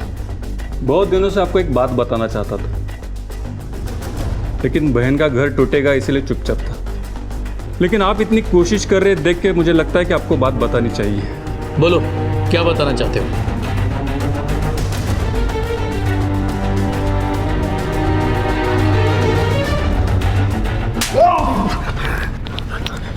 क्यों झूठ बोल के अपने हाथ पैर तुड़वा रहे हो और हमारा टाइम वेस्ट कर रहे हो? हमें पता है तू राजेश को किसी अमीर आदमी को गोद देना चाहता था। तुझे राजेश पहले भी और अब भी नहीं चाहिए था। अब साहब बता दे, राजेश का पीछा छुड़वाने के चक्कर में तूने अरमान के साथ क्या किया? कैसे कोई बाप अपने बेटे के लिए ऐसा सोचेगा? वो टाइम मेरे पास नौकरी नहीं थी, खाने के वाले थे, इसलिए। क्या क्या है क्या ये? हाँ, 2 पैसे के लिए अपने बच्चों को बेच रहे हो? तुम्हें कुछ शर्म है कि नहीं? पेट ज्ञान से नहीं रोटी से भरता है, समझे भाऊ? नौकरी और पैसा दोनों नहीं है मेरे पास। उसको इधर भूखा मारने से अच्छा है उसकी जिंदगी बन जाए उधर, समझे? अरे कितने दिन खाओगे इस पैसों से? मैं तुम्हें पैसे देता हूँ घर चलाने के लिए। तुम पहला काम ये करो कि तुम एक नौकरी ढूंढ लो और ये फालतू के धंधे बंद करो, समझे? कुछ साहब मजबूरी सब कराती है। कैसे अपने बेटे को भूखा रोता देखता। उसके बाद तो नौकरी भी मिल गई, पर राजेश गायब हो गया। उसके बाद बच्चे भी हुए, पर ऐसा मैंने कभी नहीं सोचा कि मेरा बेटा मरता है तो मरे। वो तो साहब उसकी हरकत से खोपड़ी गर्म हो जाती थी। जाने दो इसे, छोड़ दो। एक कांस्टेबल सिविल में 24 घंटे पीछे रखना इसके। यह अभी भी पूरा सच नहीं बोल रहा। सर, नासिक पुलिस स्टेशन से स्केच आ गया है। ये वो सस्पेक्ट है जिसे बच्चे बुजुर्ग सब चाचा कह के बुलाते हैं। शिरके, इस चाचा के स्केच पे जरा काम करो। स्केच आर्टिस्ट को बुला और इसकी दाढ़ी हटाने को बोलना। ठीक है सर।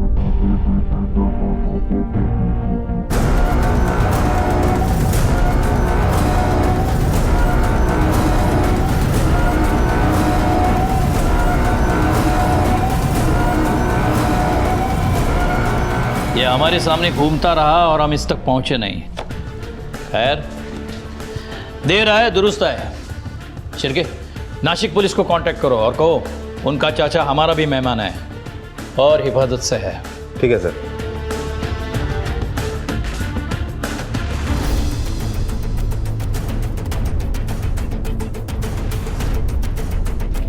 ये तो चाचा है। अंकल, ये चाचा बहुत अच्छे हैं। इन्होंने कई बार हमें चॉकलेट दिए। हाँ, ये चाचा ही है और यही हमारी दुकान से चॉकलेट खरीदते। शिरके, उस चाचा की खातिरदारी करने का वक्त आ गया है। उसे बाइज्जत अपने असली जगह पर लेके आओ।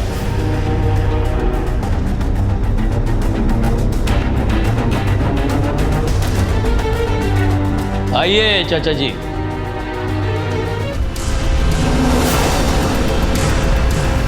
साहब, कुछ गलतफहमी हुई साहब। मैं अपने बेटे को क्यों गायब करवाऊंगा? वो इसलिए चाचा जी कि अरमान आपका बेटा है ही नहीं। तुम्हारे और रजिया के शादी का मैरिज सर्टिफिकेट है हमारे पास। अरमान के गायब होने के बाद तुमने शादी की थी। अपन ने उसको बेटा माना था साहब, तो अपन उसे क्यों गायब करवाएगा? क्योंकि वो तुमसे नफरत करता था। कांटा था तुम्हारे और रजिया के बीच में। ऐसा कुछ नहीं था साहब। ये देख, ये मैं नहीं हूं साहब। इसको समझाओ ये कहाँ है और किसे बेवकूफ बना रहा है। बोल बोल, बताता हूँ सब बताता हूँ। साहब, अपन को रजिया से मोहब्बत हो गई थी, पर साहब वो निकाह के लिए मना कर रही थी साहब, अरमान के वजह से। अपन ने अरमान से बात किया साहब। अरमान बेटा कितना अच्छा हो है कि तू, मैं, रजिया सब साथ में हो। वो तुम्हारी अम्मी और मैं तुम्हारा अब्बू। मुझे ऐसा अब्बू नहीं चाहिए, मतलब नहीं चाहिए। अरे अरमान बेटा सुनो तो बेटा। मुझे बच्चे की डिलीवरी देनी थी, तो मैंने लिस्ट में अरमान का भी नाम डाल दिया। सोचा कुछ पैसे बन जाएंगे और मेरे और रजिया के बीच का कांटा भी निकल जाएगा। तो मैंने टेम्पो वाले को फ़ोन किया और फ़ोन करके जगह और टाइम बता दी।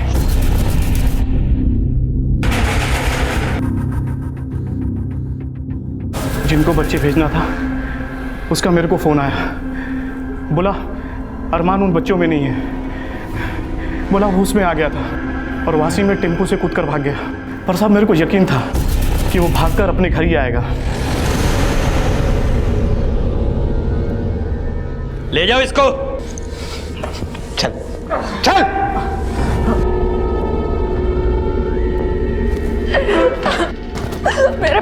मारा, मेरे बच्चे को जिंदा समझा दिया। अल्लाह तुझे कभी माफ नहीं करेगा, कभी माफ नहीं करेगा। अल्लाह तुझे कभी माफ नहीं करेगा। मेरे बच्चे को मारा, मेरे बच्चे को मारा। भेड़ की खाल में भेड़िए। असलम पर यह कहावत पूरी तरह से सच साबित होती है। बच्चे बड़ी आसानी से इन भेड़ियों का शिकार बन जाते हैं, अपने और पराये में भेद नहीं कर पाते। हम बड़ों को बच्चों को इस फर्क को भेदना सिखाना चाहिए। माँ बाप की छोटी सी लापरवाही भी किसी असलम के वहशियाना इरादों को कामयाब बना सकती है। असलम को अरमान के कत्ल और चाइल्ड ट्रैफिकिंग यानी कि इंसानों की खरीद फरोख्त के जुर्म में गिरफ्तार किया गया है। अब मैं अनूप सोनी आपसे विदा लेता हूं।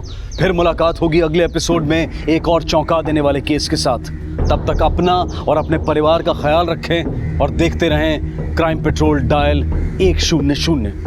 सबक एक को सीख हम सबको। जय हिंद। क्राइम पेट्रोल के और भी दिलचस्प कहानी देखने के लिए हमारे चैनल को सब्सक्राइब करें और बेल आइकॉन दबाना न भूलें।